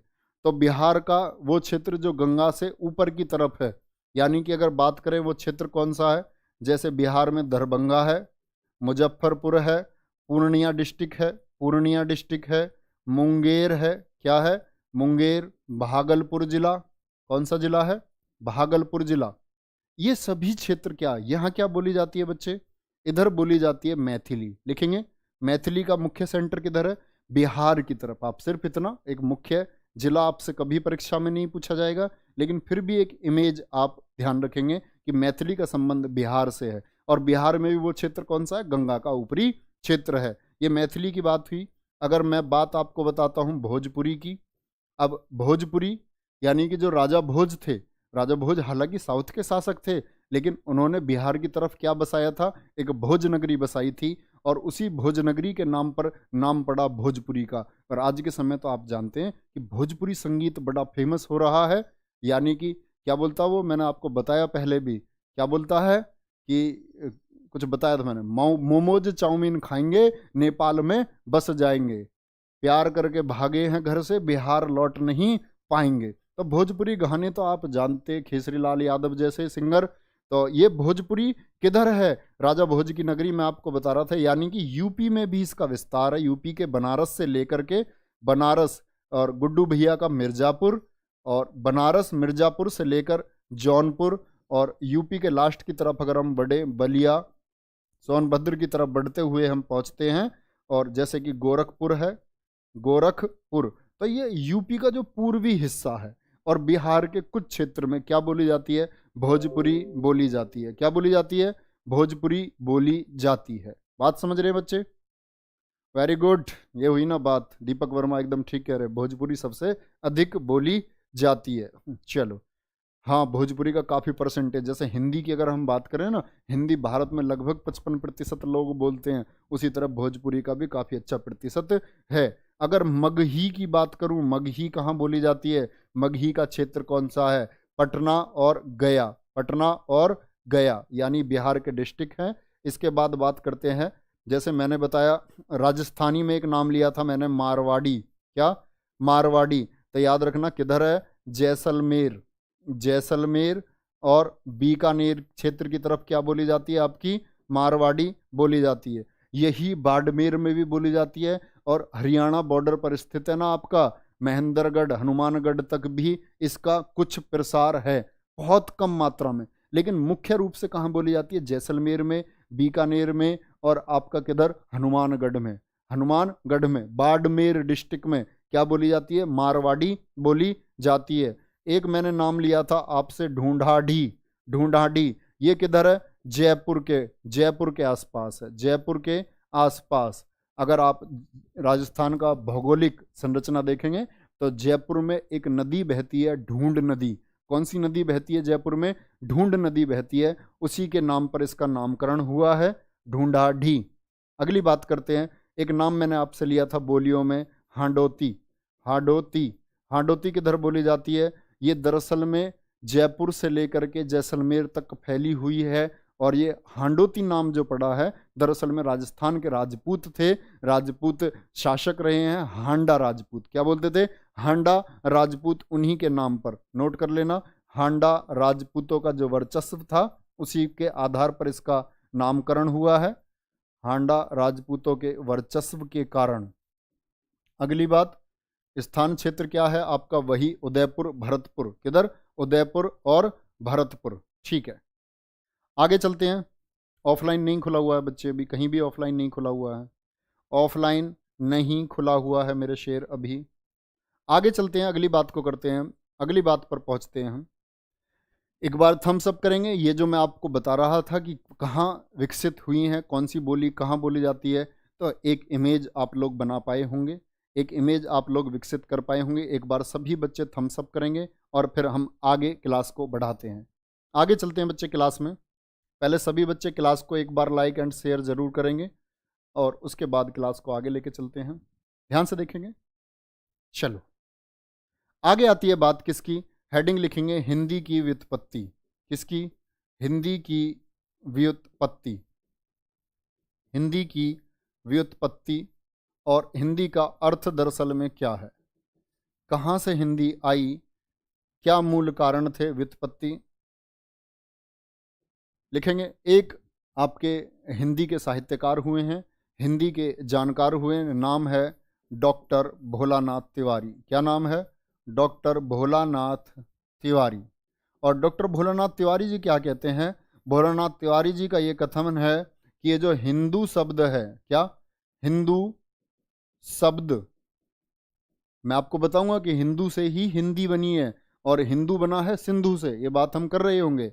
लेकिन भोलानाथ तिवारी जी क्या कथन है जो मान्य है? इन्होंने कहा जो हिंदू शब्द है, हिंदू शब्द है, हिंदू शब्द का सबसे पहले प्रयोग, सबसे पहले प्रयोग, सबसे पहले प्रयोग निशीथ चूर्णी, ये ग्रंथ है। क्या है? निशीथ चूर्णी एक ग्रंथ है, में मिला है। किस में मिला है? निशीथ चूर्णी ग्रंथ में मिला है। नोट करेंगे इस बात को। हिंदी जो हिंदू शब्द है उसमें मिला है। अब बात करते हैं हम हिंदू शब्द की। किसका जिक्र कर रहे हैं हम? हिंदू शब्द का जिक्र कर रहे हैं। हिंदू शब्द दरअसल में हिंदी का नहीं है, किसका है? फारसी का शब्द है। इस बात को ध्यान रखेंगे। किसका शब्द है? फारसी का शब्द है। हिंदू शब्द किसका है?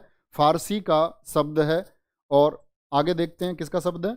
फारसी का शब्द है जो संस्कृत शब्द, संस्कृत शब्द, एक संस्कृत शब्द है सिंधु, सिंधु नदी आप जानते ही होंगे।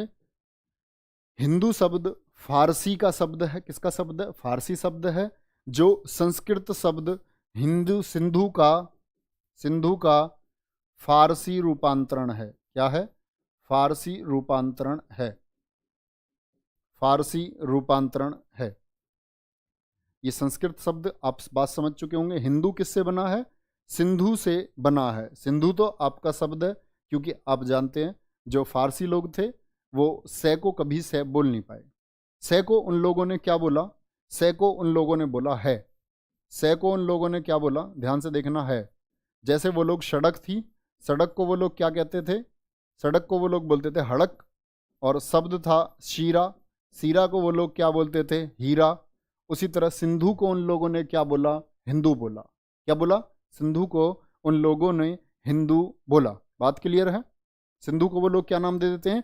हिंदू नाम दे देते हैं। सिंधु का फारसी रूपांतरण है।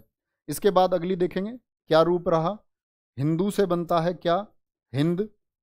हिंदू से बना हिंद, हिंदी से बना, हिंद से बनता है हिंदिक, और हिंदिक से शब्द बना हिंदी। यानी जब उन्होंने सिंधु वो लोग नहीं कह पाए तो उन्होंने हिंदू नाम दिया, और बाद में उन्होंने बोला ये तो वो लोग हैं जो सिंधु के उस पार रहते हैं। आप जानते हैं सिंधु कश्मीर में बहती है, सिंधु के इस पार रहते हैं। अच्छा, ये सिंधु के उस पार रहते हैं तो ये तो हिंदू हैं। सिंधु तो वो बोल ही नहीं पाए। उन्होंने बोलते हिंदुओं की जगह है। किसकी जगह है? हिंदुओं की जगह है। तो हिंदू को स्थान हो गया तो नाम पड़ गया हिंदुस्तान। क्या नाम पड़ गया? हिंदुस्तान नाम पड़ गया। ठीक है, ध्यान से देखेंगे क्या वो स्ट्रक्चर है। अगली बात देखते हैं। एक तैमूर लंग के पोते हुए, क्या नाम बता रहा हूं मैं? तैमूर लंग, पूरी दुनिया पे शासन करने वाले कठोरतम शासकों में एक है तैमूर लंग। चंगेज खां, यह नाम आप जानते होंगे। तैमूर लंग के पोते, तैमूर लंग के पोते सरफुद्दीन यजदी। तैमूर लंग के पोते का क्या नाम था? सरफुद्दीन यजदी। नोट करेंगे, तैमूर लंग के पोते सरफुद्दीन यजदी ने 1424 में एक ग्रंथ लिखता है। 1424 में उस ग्रंथ का नाम है जफरनामा। 1424 में 1424 में 1424 में क्या लिख दिया? जफरनामा लिखा। जफरनामा लिखा जिसमें हिंदी शब्द का सबसे पहले प्रयोग हुआ। हिंदी शब्द का सबसे पहले प्रयोग क्या हो जाता है? सबसे पहले। हिंदू का तो मैंने बताया निशित चूर्णी में, किसमें? हिंदू का निशित चूर्णी में। और हिंदी का किसमें? सरफुद्दीन यजदी द्वारा लिखे हुए जफरनामा में। बात क्लियर है? ये दोनों शब्दों में अंतर है, कभी एक ही बात आप समझे। जफरनामा में सबसे पहले हिंदी का जिक्र आता है और इसके बाद क्या है? हिंदी। नोट करेंगे, एक हिंदी साहित्य कोश लिखा गया। हिंदी साहित्य कोश, बहुत से लोग इस बात को मानते हैं, बहुत से नहीं मानते हैं, लेकिन हिंदी के इतिहास में परीक्षाओं की दृष्टि से यही मान्य है। हम उन फैक्ट्स को करेंगे जो परीक्षाओं में सही माने गए हैं, जो आयोग की तरफ से ठीक है, उन सभी बातों का डिस्कशन हम यहाँ कर रहे होंगे। हिंदी साहित्य कोश लिखा गया। हिंदी साहित्य कोश किसने लिखा था? डॉक्टर धीरेन्द्र वर्मा ने। डॉक्टर धीरेन्द्र वर्मा ने। सभी लेखकों ने हिंदी साहित्य के बारे में, हिंदी साहित्य का इतिहास लिखा, किसी ने हिंदी साहित्य का कोश लिखा, किसी ने हिंदी साहित्य का संक्षिप्त परिचय दिया। तो बहुत सारे लेखकों ने अपने अपने विचार किए, लेकिन आयोग की तरफ से क्या मान्य है? हिंदी साहित्य कोश जो डॉक्टर धीरेन्द्र वर्मा ने लिखा। डॉक्टर धीरेन्द्र वर्मा क्या लिखते हैं उस हिंदी साहित्य कोश में? उन्होंने लिखा हिंदी नाम देने में सबसे महत्वपूर्ण योगदान जो किसी व्यक्ति का रहा है। आप जवाब देंगे अगर आप जानते हैं। हिंदी नाम देने में सबसे महत्वपूर्ण योगदान किस व्यक्ति का रहा? वो रहा आपका अबुल हसन। किसका? अबुल हसन, जिसको आप लोग अमीर खुसरो के नाम से भी जानते हैं। किस नाम से जानते हैं? अमीर खुसरो के नाम से भी जानते हैं, जो एक सूफी संत था, जो बख्तियार काकी के बाद, निजामुद्दीन औलिया के बाद, यानी इस संग्रह में आता है। और कौन लेकर आता है? इसको बलबन का भतीजा यहाँ भारत में इंट्रोड्यूस कराता है, लेकर आता है। क्या नाम है? अबुल हसन या अमीर खुसरो। सभी बच्चे एक बार लिखेंगे। डॉक्टर धीरेन्द्र वर्मा ने किसे माना? और हिंदी में यही बात मानने है कि हिंदी नाम देने में सबसे महत्वपूर्ण योगदान किस व्यक्ति को दिया जाता है? वह दिया जाता है आपका अमीर खुसरो को। इतनी बात क्लियर है? Very good, very good. हाँ, इतिहास में आप अमीर खुसरो के बारे में काफ़ी कुछ पढ़ते होंगे कि इसको तोतियाए हिंद के नाम से जाना जाता है। तोतियाए हिंद के नाम से जाना जाता है। तबला आदि का आविष्कारक भी इसको लोग मानते हैं। चलो, वेरी गुड, आगे चलें, आगे बात को कंटिन्यू करें मेरे शेर। बहुत शानदार सर, अमीर खुसरो का नाम भी तो आता है बच्चे, अमीर खुसरो ही तो लिखा है, आप देख नहीं रहे हैं? चलो इधर तो देखें एक बार। हिंदी साहित्य का क्या बता रहा हूं मैं आपको, धीरेन्द्र वर्मा के अनुसार है। अब बात आती है बच्चे सबसे पहले किसकी? लिपि की। दरअसल में लिपि क्या होती है? लिपि क्या होती है? जैसे मैं आपके सामने क्या लिखता हूं, मैं क्या लिखता हूं? कै। आप कहेंगे कि एक वर्ण या अक्षर है। आपकी समझ में ये क्या है? आपकी समझ में ये एक वर्ण या अक्षर है। तो इस कै को किसने बताया कि ये कै ऐसा लिखा जाएगा? ये बताया हमको किसने? लिपि ने बताया। किसने बताया? लिपि ने बताया। देखेंगे, मूल ध्वनि यानी कै को एक तो मैं बोल देता हूं बच्चे। मैंने बोला कमल, तो इसमें मैंने 3 नाम बोले, कै, मैं, ले।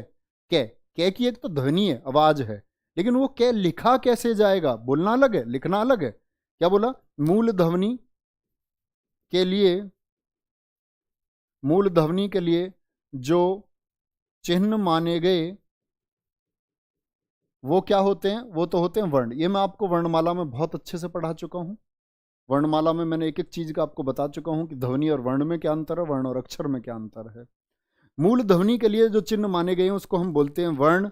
और वर्ण जिस रूप में लिखे जाएं, और वर्ण वर्ण लिखे कैसे जाएंगे, बात यह है। और वर्ण जिस रूप में लिखे जाएं उसी को हम क्या कहते हैं? उसी को हम बोलते हैं, नाम दे देते हैं लिपि का। किसका नाम देते हैं? लिपि का। आप जानते हैं उर्दू की लिपि जिस तरह आपकी फारसी है, क्या बोलते हैं? अरबी फारसी। पंजाबी को आप लोग गुरुमुखी का नाम देते हैं। ऐसे ही बहुत सारी लिपियों के नाम आपने सुने होंगे, सिंधु लिपि, खरोष्टी लिपि, ब्राह्मी लिपि। यानी वो लिखना सिखाती हैं कि आप लिखोगे कैसे, ये बात वो बताती है।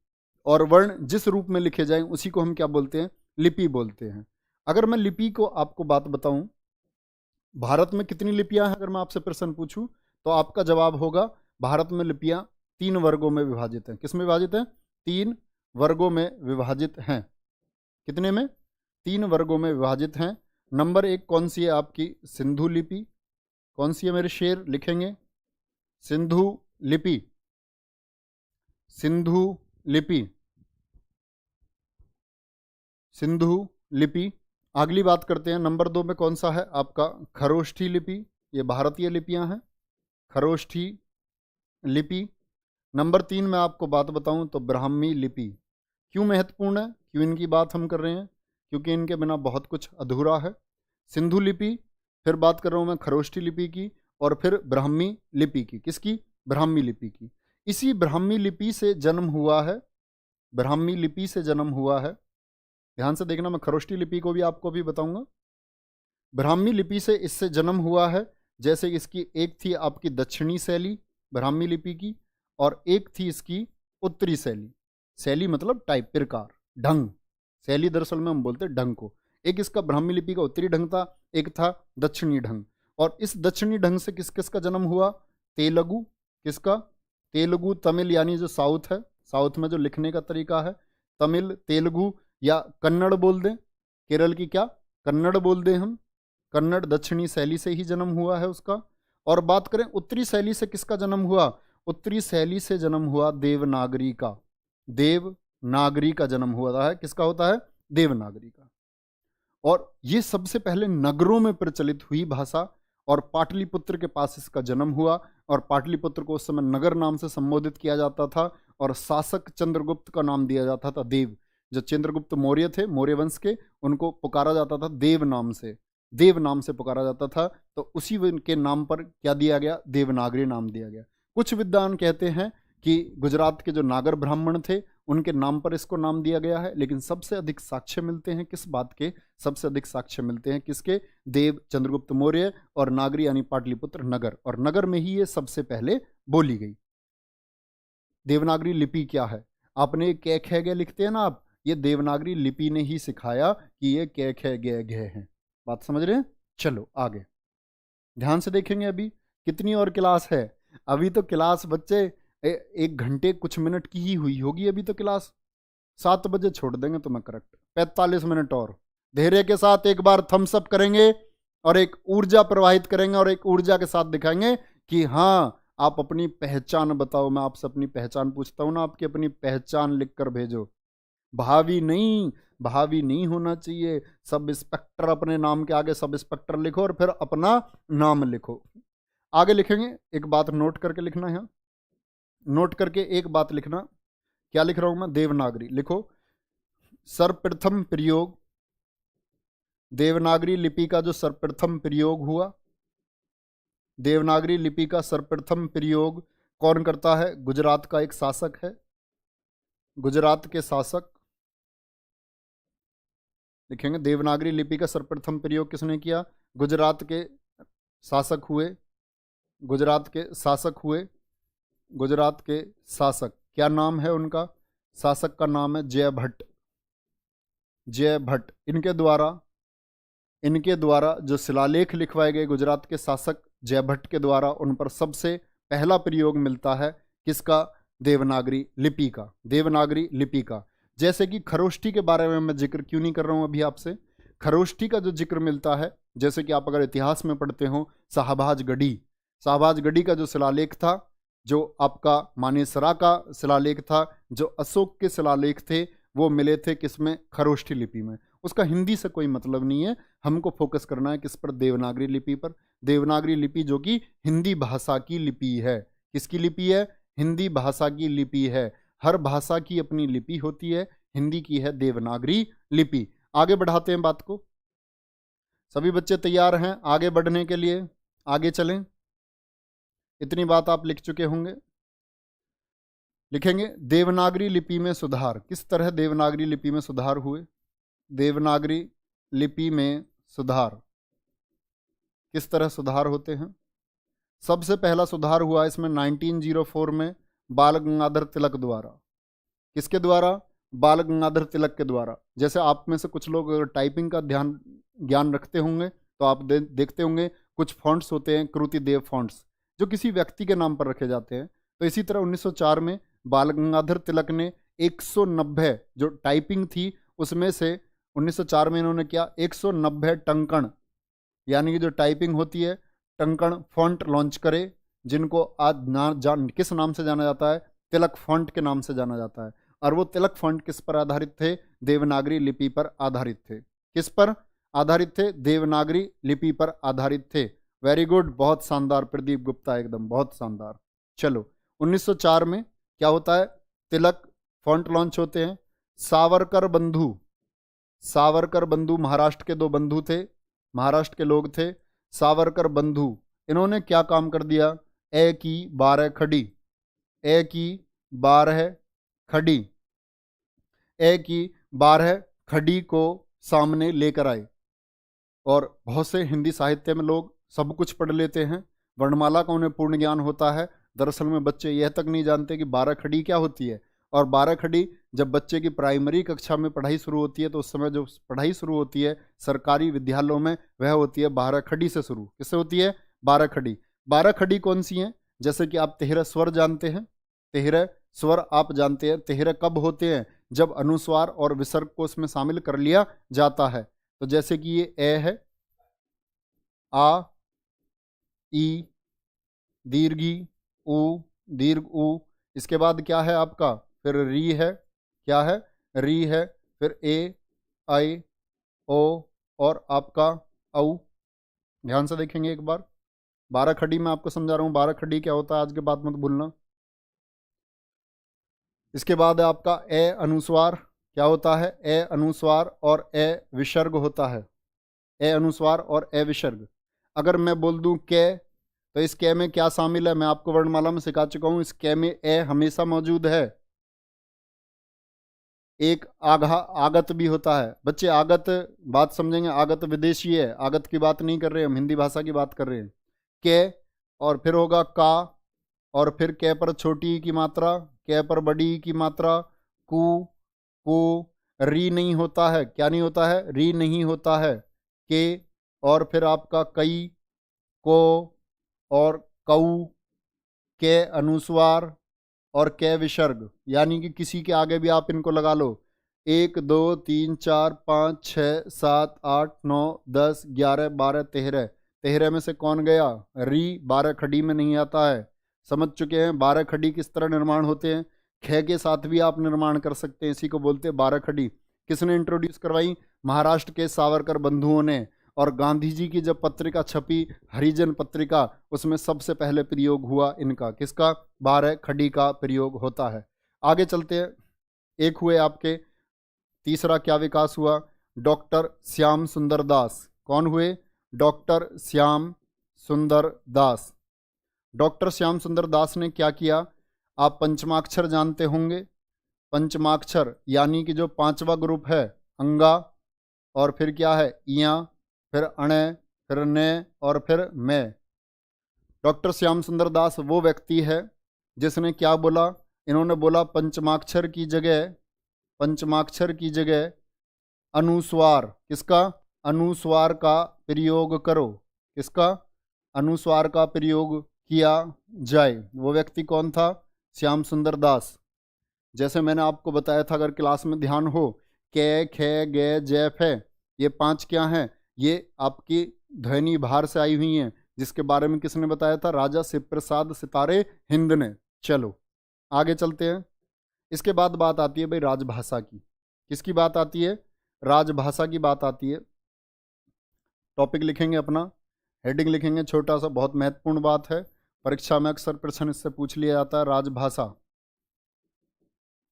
और एक लिख रहे हैं राष्ट्रभाषा। राष्ट्रभाषा, राष्ट्रभाषा का मतलब है बच्चे नेशनल लैंग्वेज। क्या? National language.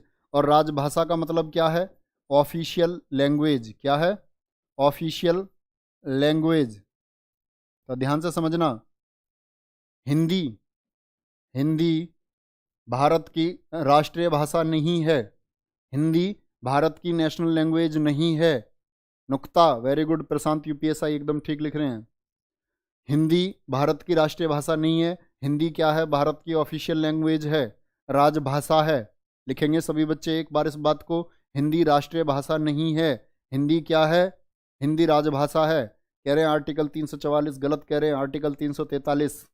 आर्टिकल 343। आगे चलेंगे। हिंदी क्या है? ऑफिशियल लैंग्वेज है, राजभाषा है। राजभाषा है। किसमें बताया गया? संविधान के भाग 17। आप कह रहे हैं तो मैं लिख देता हूं, भाग 17 और अनुच्छेद। भाग 17 में कौन कौन से अनुच्छेद हैं? 343 से लेकर के 351। 343 से लेकर के 351, जिसमें 343 क्या कहता है? 343 कहता है हिंदी भारत की राजभाषा होगी और लिपि देवनागरी होगी। इस बात को ना भूले, इसीलिए मैं आपको इतनी देर से लिपि समझा रहा था, इस बात को समझाने के लिए। हिंदी भारत की क्या होगी? राजभाषा होगी। और लिपि क्या होगी? देवनागरी होगी। ये बताया गया 343 में, और 351 तक है। 351 में जिसमें प्रचार और प्रसार हिंदी का बताया गया है। चलो आगे चलते हैं, आगे इस बात को बढ़ाते हैं। ये बात भी आप जानते होंगे, संविधान में, संविधान की कौन सी अनुसूची में है भैया? 8वीं। कौन सी शेड्यूल में है? 8वीं अनुसूची में, 8th शेड्यूल में है 8वीं अनुसूची। और 8वीं अनुसूची में कितनी भाषाएं हैं? 22 भाषाएं हैं। कौन सी भाषा कब जुड़ी? यानी कि मूल भाषा जो 14 थी, संविधान में मूल भाषा कितनी थी? 14 थी। ये बात आप संविधान में बहुत अच्छे से समझते होंगे। 8वीं अनुसूची में। चलो इसके बाद लिखेंगे, इसके बाद लिखो 1955 में। 1955 में जब राष्ट्रपति कौन थे? राजेंद्र प्रसाद। राजेंद्र प्रसाद। 1955 में बाल गंगाधर खैर, बाल गंगाधर तिलक नहीं, बाल गंगाधर खैर, बीजी खैर, किस नाम से जानते हैं? बीजी खैर। बीजी खैर की अध्यक्षता में, बीजी खैर की अध्यक्षता में प्रथम राजभाषा आयोग,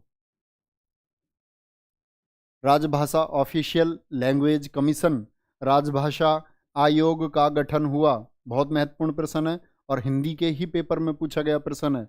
दो तीनों चारों प्रश्न ये हिंदी के ही पाठ्यक्रम में पूछे गए प्रश्न हैं। प्रथम राजभाषा आयोग का गठन कब हुआ था? 1955 में। राष्ट्रपति कौन है? राजेंद्र प्रसाद प्रथम। अगली बात पर चलते हैं। राजभाषा आयोग बना था, और इस राजभाषा आयोग में ये बात भी आप लोग नोट कर लेना, ये बात भी आप लोग नोट कर लेना, क्या कि इसमें कितने सदस्य थे? 21 सदस्य थे। 21 सदस्य थे। आगे चलते हैं, हम एक टॉपिक लिखेंगे, टॉपिक लिखेंगे। बोर्ड अच्छे से काम नहीं कर रहा है भाई अक्की। अच्छा मच्छर बैठ गया कहीं? नहीं, मच्छर से तो नहीं लड़ पाएंगे हम। चलो वेरी गुड, बिल्कुल बिल्कुल ठीक लिख रहे हैं कुलदीप यादव। कुलदीप यादव मेरे शेर, बिल्कुल ठीक आप लोग लिख रहे हैं। हाँ आवाज़ ठीक है एकदम, कोई नहीं, आवाज़ ठीक आ रही है ना सब बच्चे? कुछ सुना दो, कुछ सुनाएंगे, देखो कुछ सुनने का टाइम होता है लास्ट क्लास में, सैटरडे को सुनाएंगे कुछ। चलो ठीक है, ठीक है, वेरी गुड। लिखेंगे बच्चे, एक टॉपिक लिखेंगे। टॉपिक क्या है? हिंदी साहित्य लेखन की परंपरा। टॉपिक लिखेंगे हिंदी साहित्य लेखन की परंपरा कहाँ से शुरू होता है? लेखन की हिंदी साहित्य लेखन की परंपरा। लिखना शुरू करेंगे। हिंदी साहित्य लेखन की परंपरा लिखो। सबसे पहले हिंदी लेखन नोट करेंगे। हिंदी साहित्य लिखने का जो प्रयास किया, सबसे पहला प्रयास एक फ्रेंच लेखक हुए। सबसे पहला प्रयास फ्रेंच विद्वान नाम है गारसा दैताशी। गारसा दैताशी सभी बच्चे लिखेंगे। सबसे पहले हिंदी साहित्य को लिखने का प्रयास किसने किया था?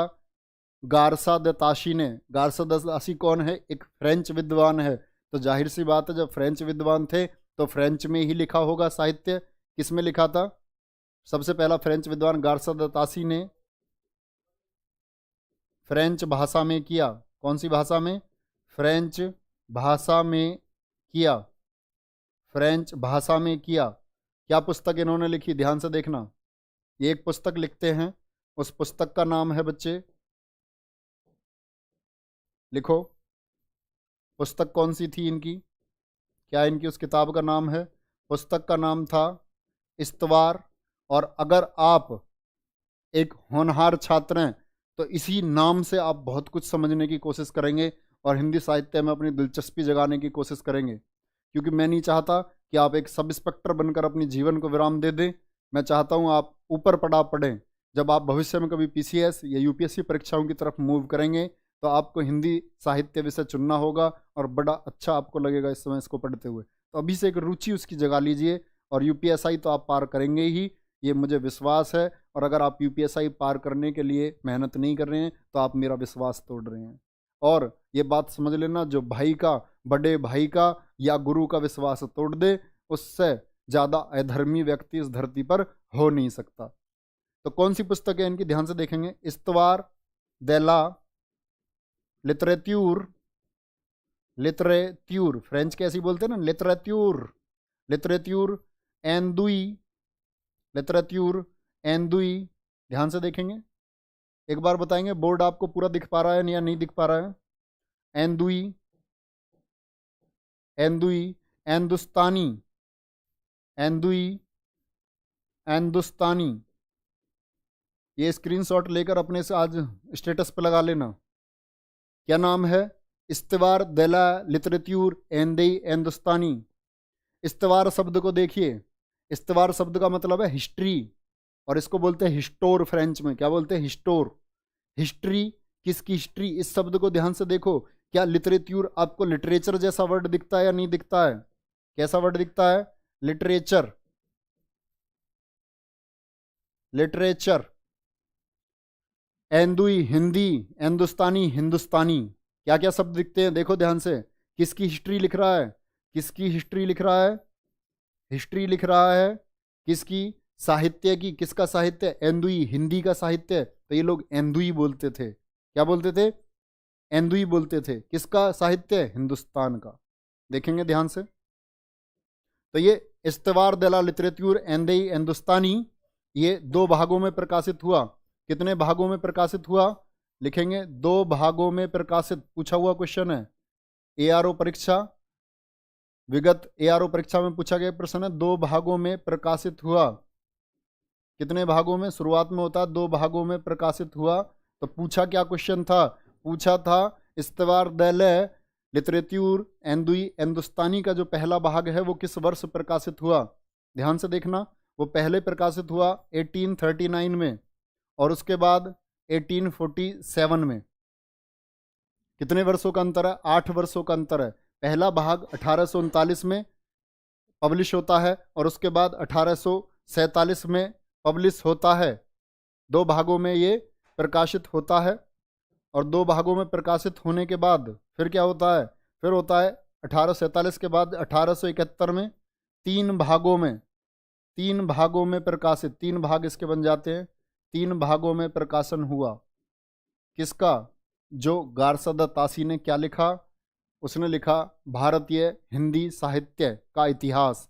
क्या लिखा उसने? भारतीय हिंदी साहित्य का इतिहास। लेकिन लिखा बेचारे ने किस में? फ्रेंच में लिखा। किस में लिखा? फ्रेंच में लिखा। अब इसमें प्रश्न क्या, एक प्रश्न और पूछा गया है कि गारसद तासी हिंदी साहित्य नेट परीक्षा में, नेट परीक्षा यूजीसी में क्या पूछा गया है? पूछा गया है कि गारसद तासी ने अपने ग्रंथ में कितने कवियों और लेखकों का वर्णन किया है? तो नोट करेंगे, इसने वर्णन किया 738 कवियों के बारे में। गारसद तासी ने कितने कवियों के बारे में बताया? 738 कवियों के बारे में बताया, जिसमें से हिंदी के कितने थे? सिर्फ हिंदी के थे 72, और बाकी सब कौन सी भाषा के थे? उर्दू। इनका इसने जिक्र किया। और इन सभी का जिक्र क्या, इसने किसी का नाम कहीं भी लिख दिया? नहीं, इसने इन सब को अंग्रेजी वर्णमाला के क्रम में लिखा। यानी A4 पहले लिखा इसने उस क्रम में साहित्य के इतिहास में, और जो व्यक्ति जिसका नाम B से था अंग्रेजी में उसको बाद में रखा, फिर C फिर D, यानी कि वर्णमाला के क्रम में रखा था इसने सब लोगों को। किसने? गारसदा तासी ने। बताएंगे एक बार, सभी बच्चे लिखेंगे, हिंदी के कितने कवियों के बारे में गारसद तासी ने वर्णन किया है? सभी बच्चे लिखेंगे। गुरुजी अब 2 भाग या 3 भाग लिखे? बच्चे कुल 3 भाग हैं, 1839, फिर उसके बाद 8 साल बाद आता है, और फिर 1871 में। मैंने क्या बताया? कुल 3 भाग है, लेकिन शुरुआत में कितने भागों में अगर प्रश्न पूछा जाए, प्रारंभ में कितने में? प्रारंभ में आप लिखेंगे 2 भागों में प्रकाशित हुई थी। 738 कवियों के बारे में, कितने कवियों के बारे में बताया? 738 कवियों के बारे में बताया। चलो, इसके बाद क्या होता है? ये जो पुस्तक थी, क्या नाम था पुस्तक का? इस्तवार। क्या नाम था पुस्तक का? इस्तवार देला लिटरेत्यूर एंदुई एंदस्तानी। तो ये जो पुस्तक है, लिख लेना आप इसका नाम, का हिंदी अनुवाद जो किया, क्योंकि फ्रेंच में लिखी हुई थी ना, का हिंदी अनुवाद किस नाम से होता है? हिंदी अनुवाद नाम हुआ इसका हिंदुई। किस नाम से?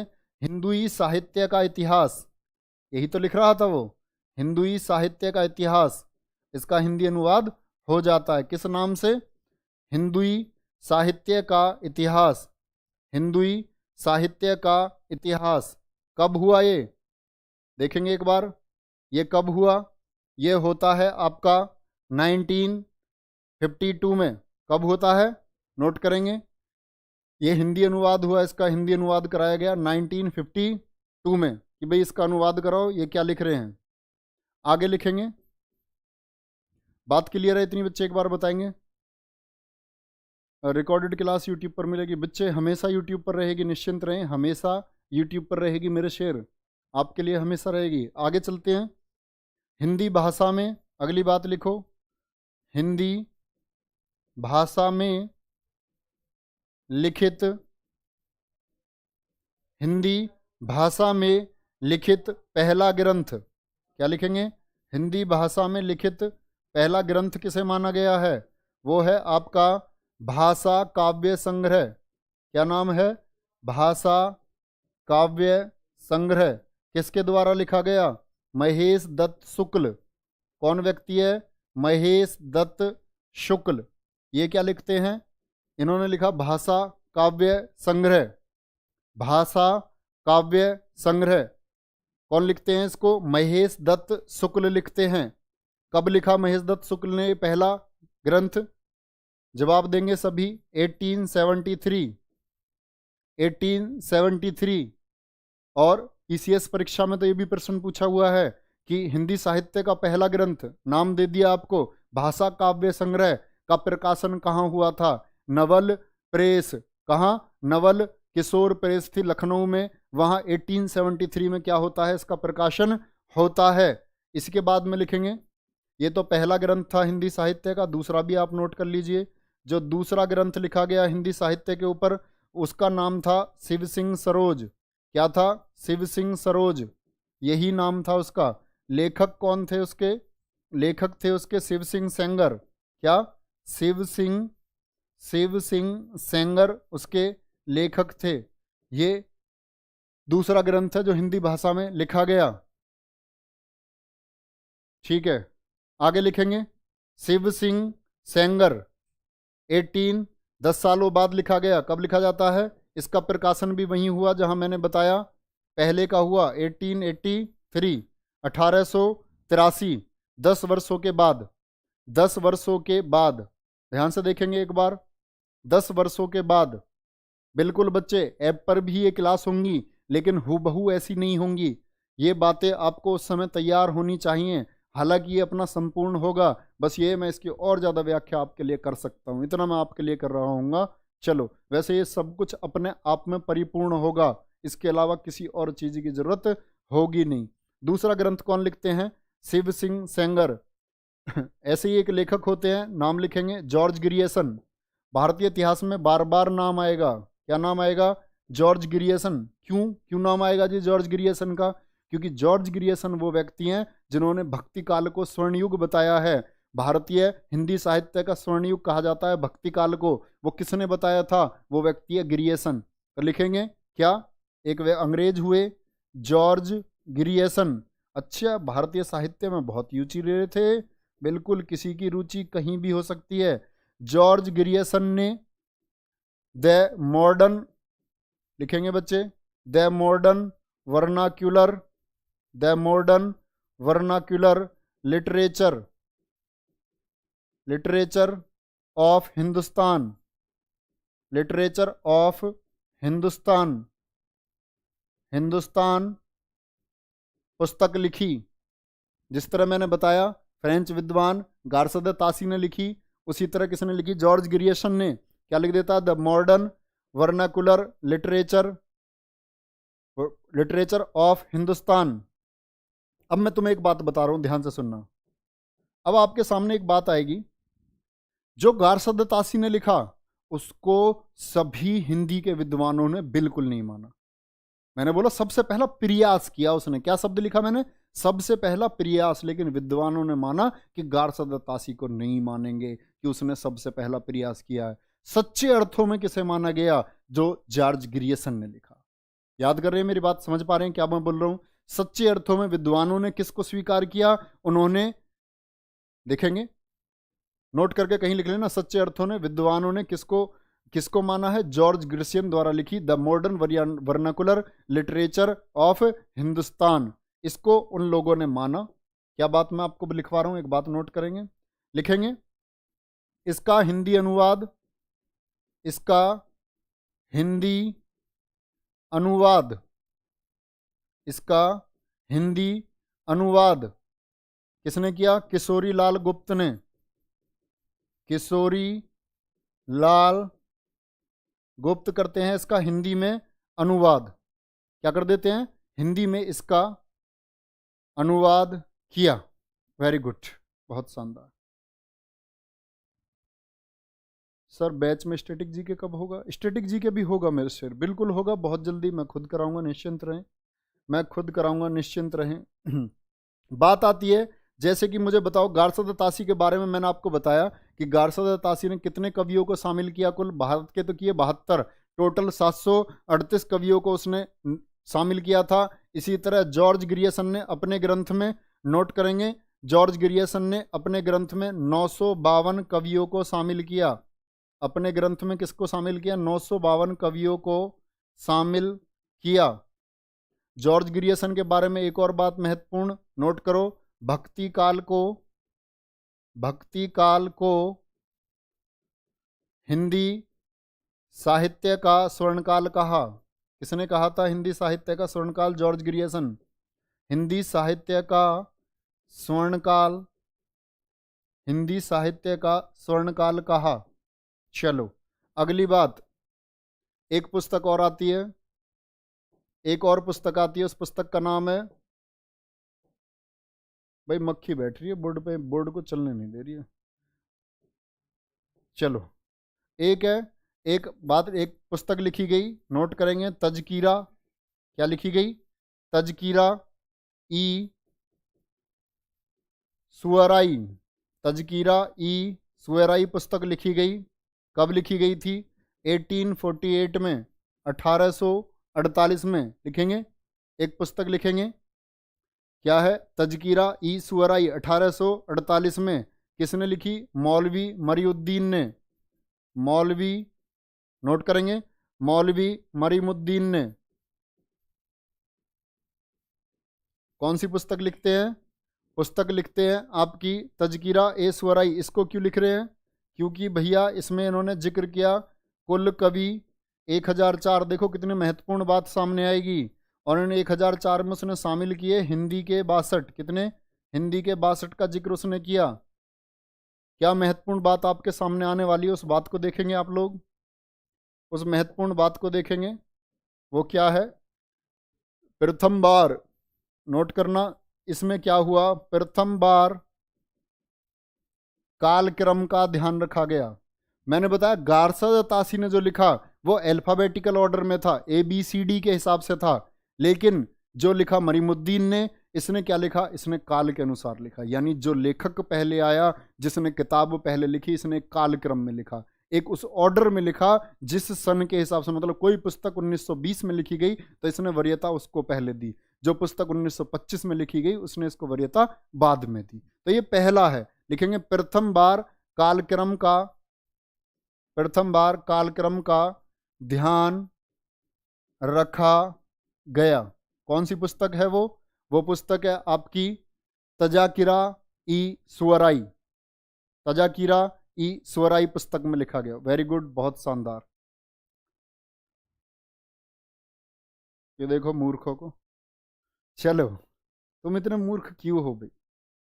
थोड़े तो होशियार बनो, या हमेशा ही मूर्ख रहोगे?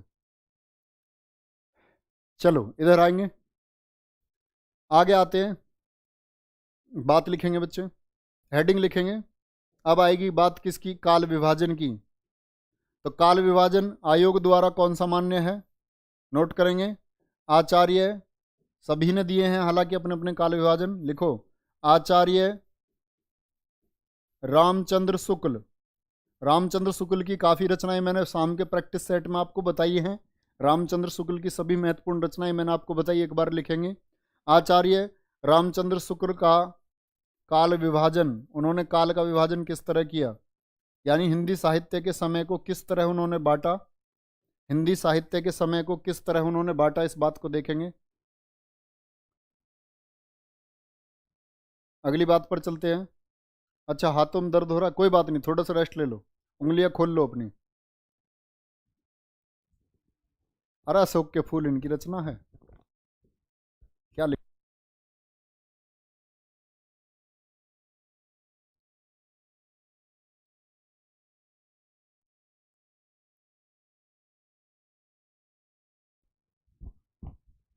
करंट अफेयर्स की क्लास क्यों नहीं हो रही है? सुबह तो क्लास हुई है करंट अफेयर्स की मेरे सिर।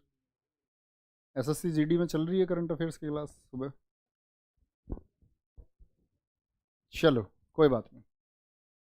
आवाज कहाँ गई? आवाज नहीं आ रही है? No PDF?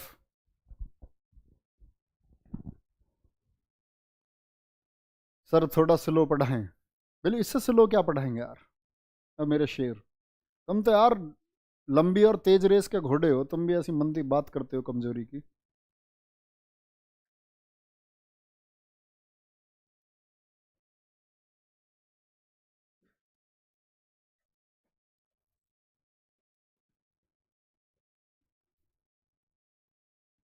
आचार्य रामचंद्र शुक्ल का काल विभाजन। डीप नहीं जा रहा हूं मेरे शेर, डीप नहीं जा रहा हूं, ये सब बहुत जरूरी बातें हैं। आप ये समझे कि 12 घंटे में जो मैं पढ़ाऊंगा वो आपको तैयार करना है, बहुत अधिक नहीं होगा, आप आराम से कर पाएंगे, आराम से कर पाएंगे। वेरी गुड, डीप नहीं है, सभी पूछे हुए क्वेश्चन है। ठीक है ठीक है, वेरी गुड। चलो अगली बात पर आते हैं। आचार्य रामचंद्र शुक्ल ने काल का विभाजन किस तरह किया? उन्होंने सबसे पहले बताया आदिकाल। क्या? आदिकाल। आदिकाल के बाद वो कहते हैं क्या आया? पूर्व मध्य काल। क्या आया? पूर्व मध्य काल। और पूर्व मध्य काल के बाद आता है उत्तर मध्य काल। उत्तर मध्य काल। और उत्तर मध्य काल के बाद आता है आपका आधुनिक काल। क्या आता है? आधुनिक काल। बोर्ड क्लियर है बच्चे? बताएंगे एक बार। मक्खी किधर बैठी है बोर्ड पर? चलो, आधुनिक आधुनिक काल। आगे देखते हैं बच्चे, आधुनिक काल। अच्छा छुट्टी, चलो ठीक है, ये टॉपिक लास्ट कर रहे हैं, कोई दिक्कत नहीं है। आदिकाल, और फिर मैंने बताया आपको पूर्व मध्यकाल, उत्तर मध्यकाल। लेकिन एक प्रॉमिस करो पहले, एक प्रॉमिस ये करो कि कल जब मैं साहित्य क्लास कर रहा हूँ उससे पहले आप इसे एक बार पढ़ चुके होगे। डेली की क्लास को आप एक बार पढ़ के अगली क्लास को जब ज्वाइन कर रहे होंगे ऐसे इकट्ठा उसको लिखकर छोड़ ना दें, ठीक है ना, बाद के लिए छोड़ें। चलो, क्या बोला, उत्तर मध्यकाल और आधुनिक काल। आदिकाल को क्या बोलते हैं बच्चे, आदिकाल को नाम दिया गया वीर गाथा काल। किस नाम से जाना जाता है, वीर गाथा काल के नाम से किसको जाना जाता है, बताएंगे। आदिकाल को और पूर्व मध्यकाल को किस नाम से जाना जाता है, भक्ति काल। अभी बताया मैंने, भक्ति काल किसने कहा था, भक्ति काल। उत्तर मध्यकाल को किस नाम से जाना जाता है, रीति काल। किस नाम से, रीति काल। और आधुनिक काल को कहा इन्होंने गद्य काल। किसने कहा, रामचंद्र शुक्ल ने कहा। किसने कहा, रामचंद्र शुक्ल ने कहा। बात आती है कि इनके कार्यकाल कब से कब तक हैं, कार्यकाल नोट करेंगे। आदिकाल का कार्यकाल माना गया 1050 से लेकर 1375, सन 1375 एडी। फिर 1375 से लेकर के 1375 से लेकर के 1700। इसके बाद बात करें 1700 से लेकर के फिर 1900, कितना, 1900। जो आप उस दिन टेस्ट पेपर में कह रहे थे वो शुक्ल के द्वारा है। किसके द्वारा है, शुक्ल के द्वारा, 1700 से लेकर 1900। और उसके बाद क्या है, 1900 से लेकर के 1900 से लेकर के 1984, 1900 से लेकर के 1984 लिखेंगे। एक बार देखेंगे। अरे मैं बताता रहा हूँ तुम्हें, जो ये तुम ये देखते रहोगे ना, ये तुम्हें कठिन लग रहा है क्या। एक तो कह रहा है कि जी इतना डीप क्यों जा रहे हो, इतना डीप क्यों जा रहे हो। एक तो ये कह रहा है तेरे भैया दरोगा बनने का भाव ही नहीं है। बात समझ रहे, मैंने बोला ना अभी 6 महीने बाद होमगार्ड की भर्ती आएगी, तुम्हें फार्म भरना पड़ेगा उसमें। तुम्हारा काम तो ये है कि घर वाले तुम्हें 100 रुपये क्यों दे देते हैं, 400 रुपये फॉर्म भरने के लिए क्यों दे देते हैं। तुम्हें घर वाले जिस दिन चटाके लगा लगे ना, उनका जो पहले फॉर्म तू भर का आया था ना, कौन से झंडे गाड़ लिए उसमें। तुम्हारा तो काम है ये, जौन सा फॉर्म आया वो भर दिया और झांकने आगे है भाई। कह रहा डीप है, मतलब 1.5 घंटे क्लास हुई ना, इसे डीप लग रही है। बताओ कैसे कैसे कलाकार बच्चे हो भाई तुम। ये मेरे जो शेर है ना यही फतेह करेंगे, मुझे पता है। और मैं अपने शेरों को जानता हूँ कौन कौन फतेह करेगा, वो हर हाल में फतेह करेगा। हाँ ठीक है, आगे देखो। बात आती है वीरगाथा काल की, किसकी, आदिकाल की। मैंने बताया वीरगाथा काल को किस नाम से जाना जाता है, आदिकाल के नाम से जाना जाता है। और इसी को बोलते हैं, हम नोट कर लेना, चारण काल। किसको बोलते हैं, वीरगाथा काल का ही नाम है चारण काल। क्या नाम है, चारण काल। बोलेंगे एक बार, क्या नाम है, चारण काल। और चारण काल इसको नाम किसने दिया था, ये अभी जो नाम बता रहा था मैं आपको, जॉर्ज ग्रियर्सन। जॉर्ज ग्रियर्सन किसने दिया, जॉर्ज ग्रियर्सन ने दिया। किसने दिया, जॉर्ज ग्रियर्सन ने। भक्ति काल नाम किसने दिया, ये भी किसने दिया, ग्रियर्सन ने दिया। किसने, ग्रियर्सन ने दिया। ओके ओके बच्चे, वेरी गुड। लाइक पूरे 2000 पहुंचाओ और अपने घर जाओ। ओके, टेक केयर, जय हिंद। अपना बहुत बहुत ख्याल आप लोग देना, और थैंक यू आप सभी का क्लास में आने के लिए बहुत बहुत धन्यवाद, उत्साहवर्धन करने के लिए बहुत बहुत धन्यवाद। क्लास के बाद में ज़रूर लिख कर बताएं क्लास आपको कैसी लिखी, क्लास आपको कैसी लगी, और तारीफ में 2-4 बात लिख दिया करो। तो चलो ठीक है, पढ़ के अच्छा लगता, बात ये है। Okay, take care.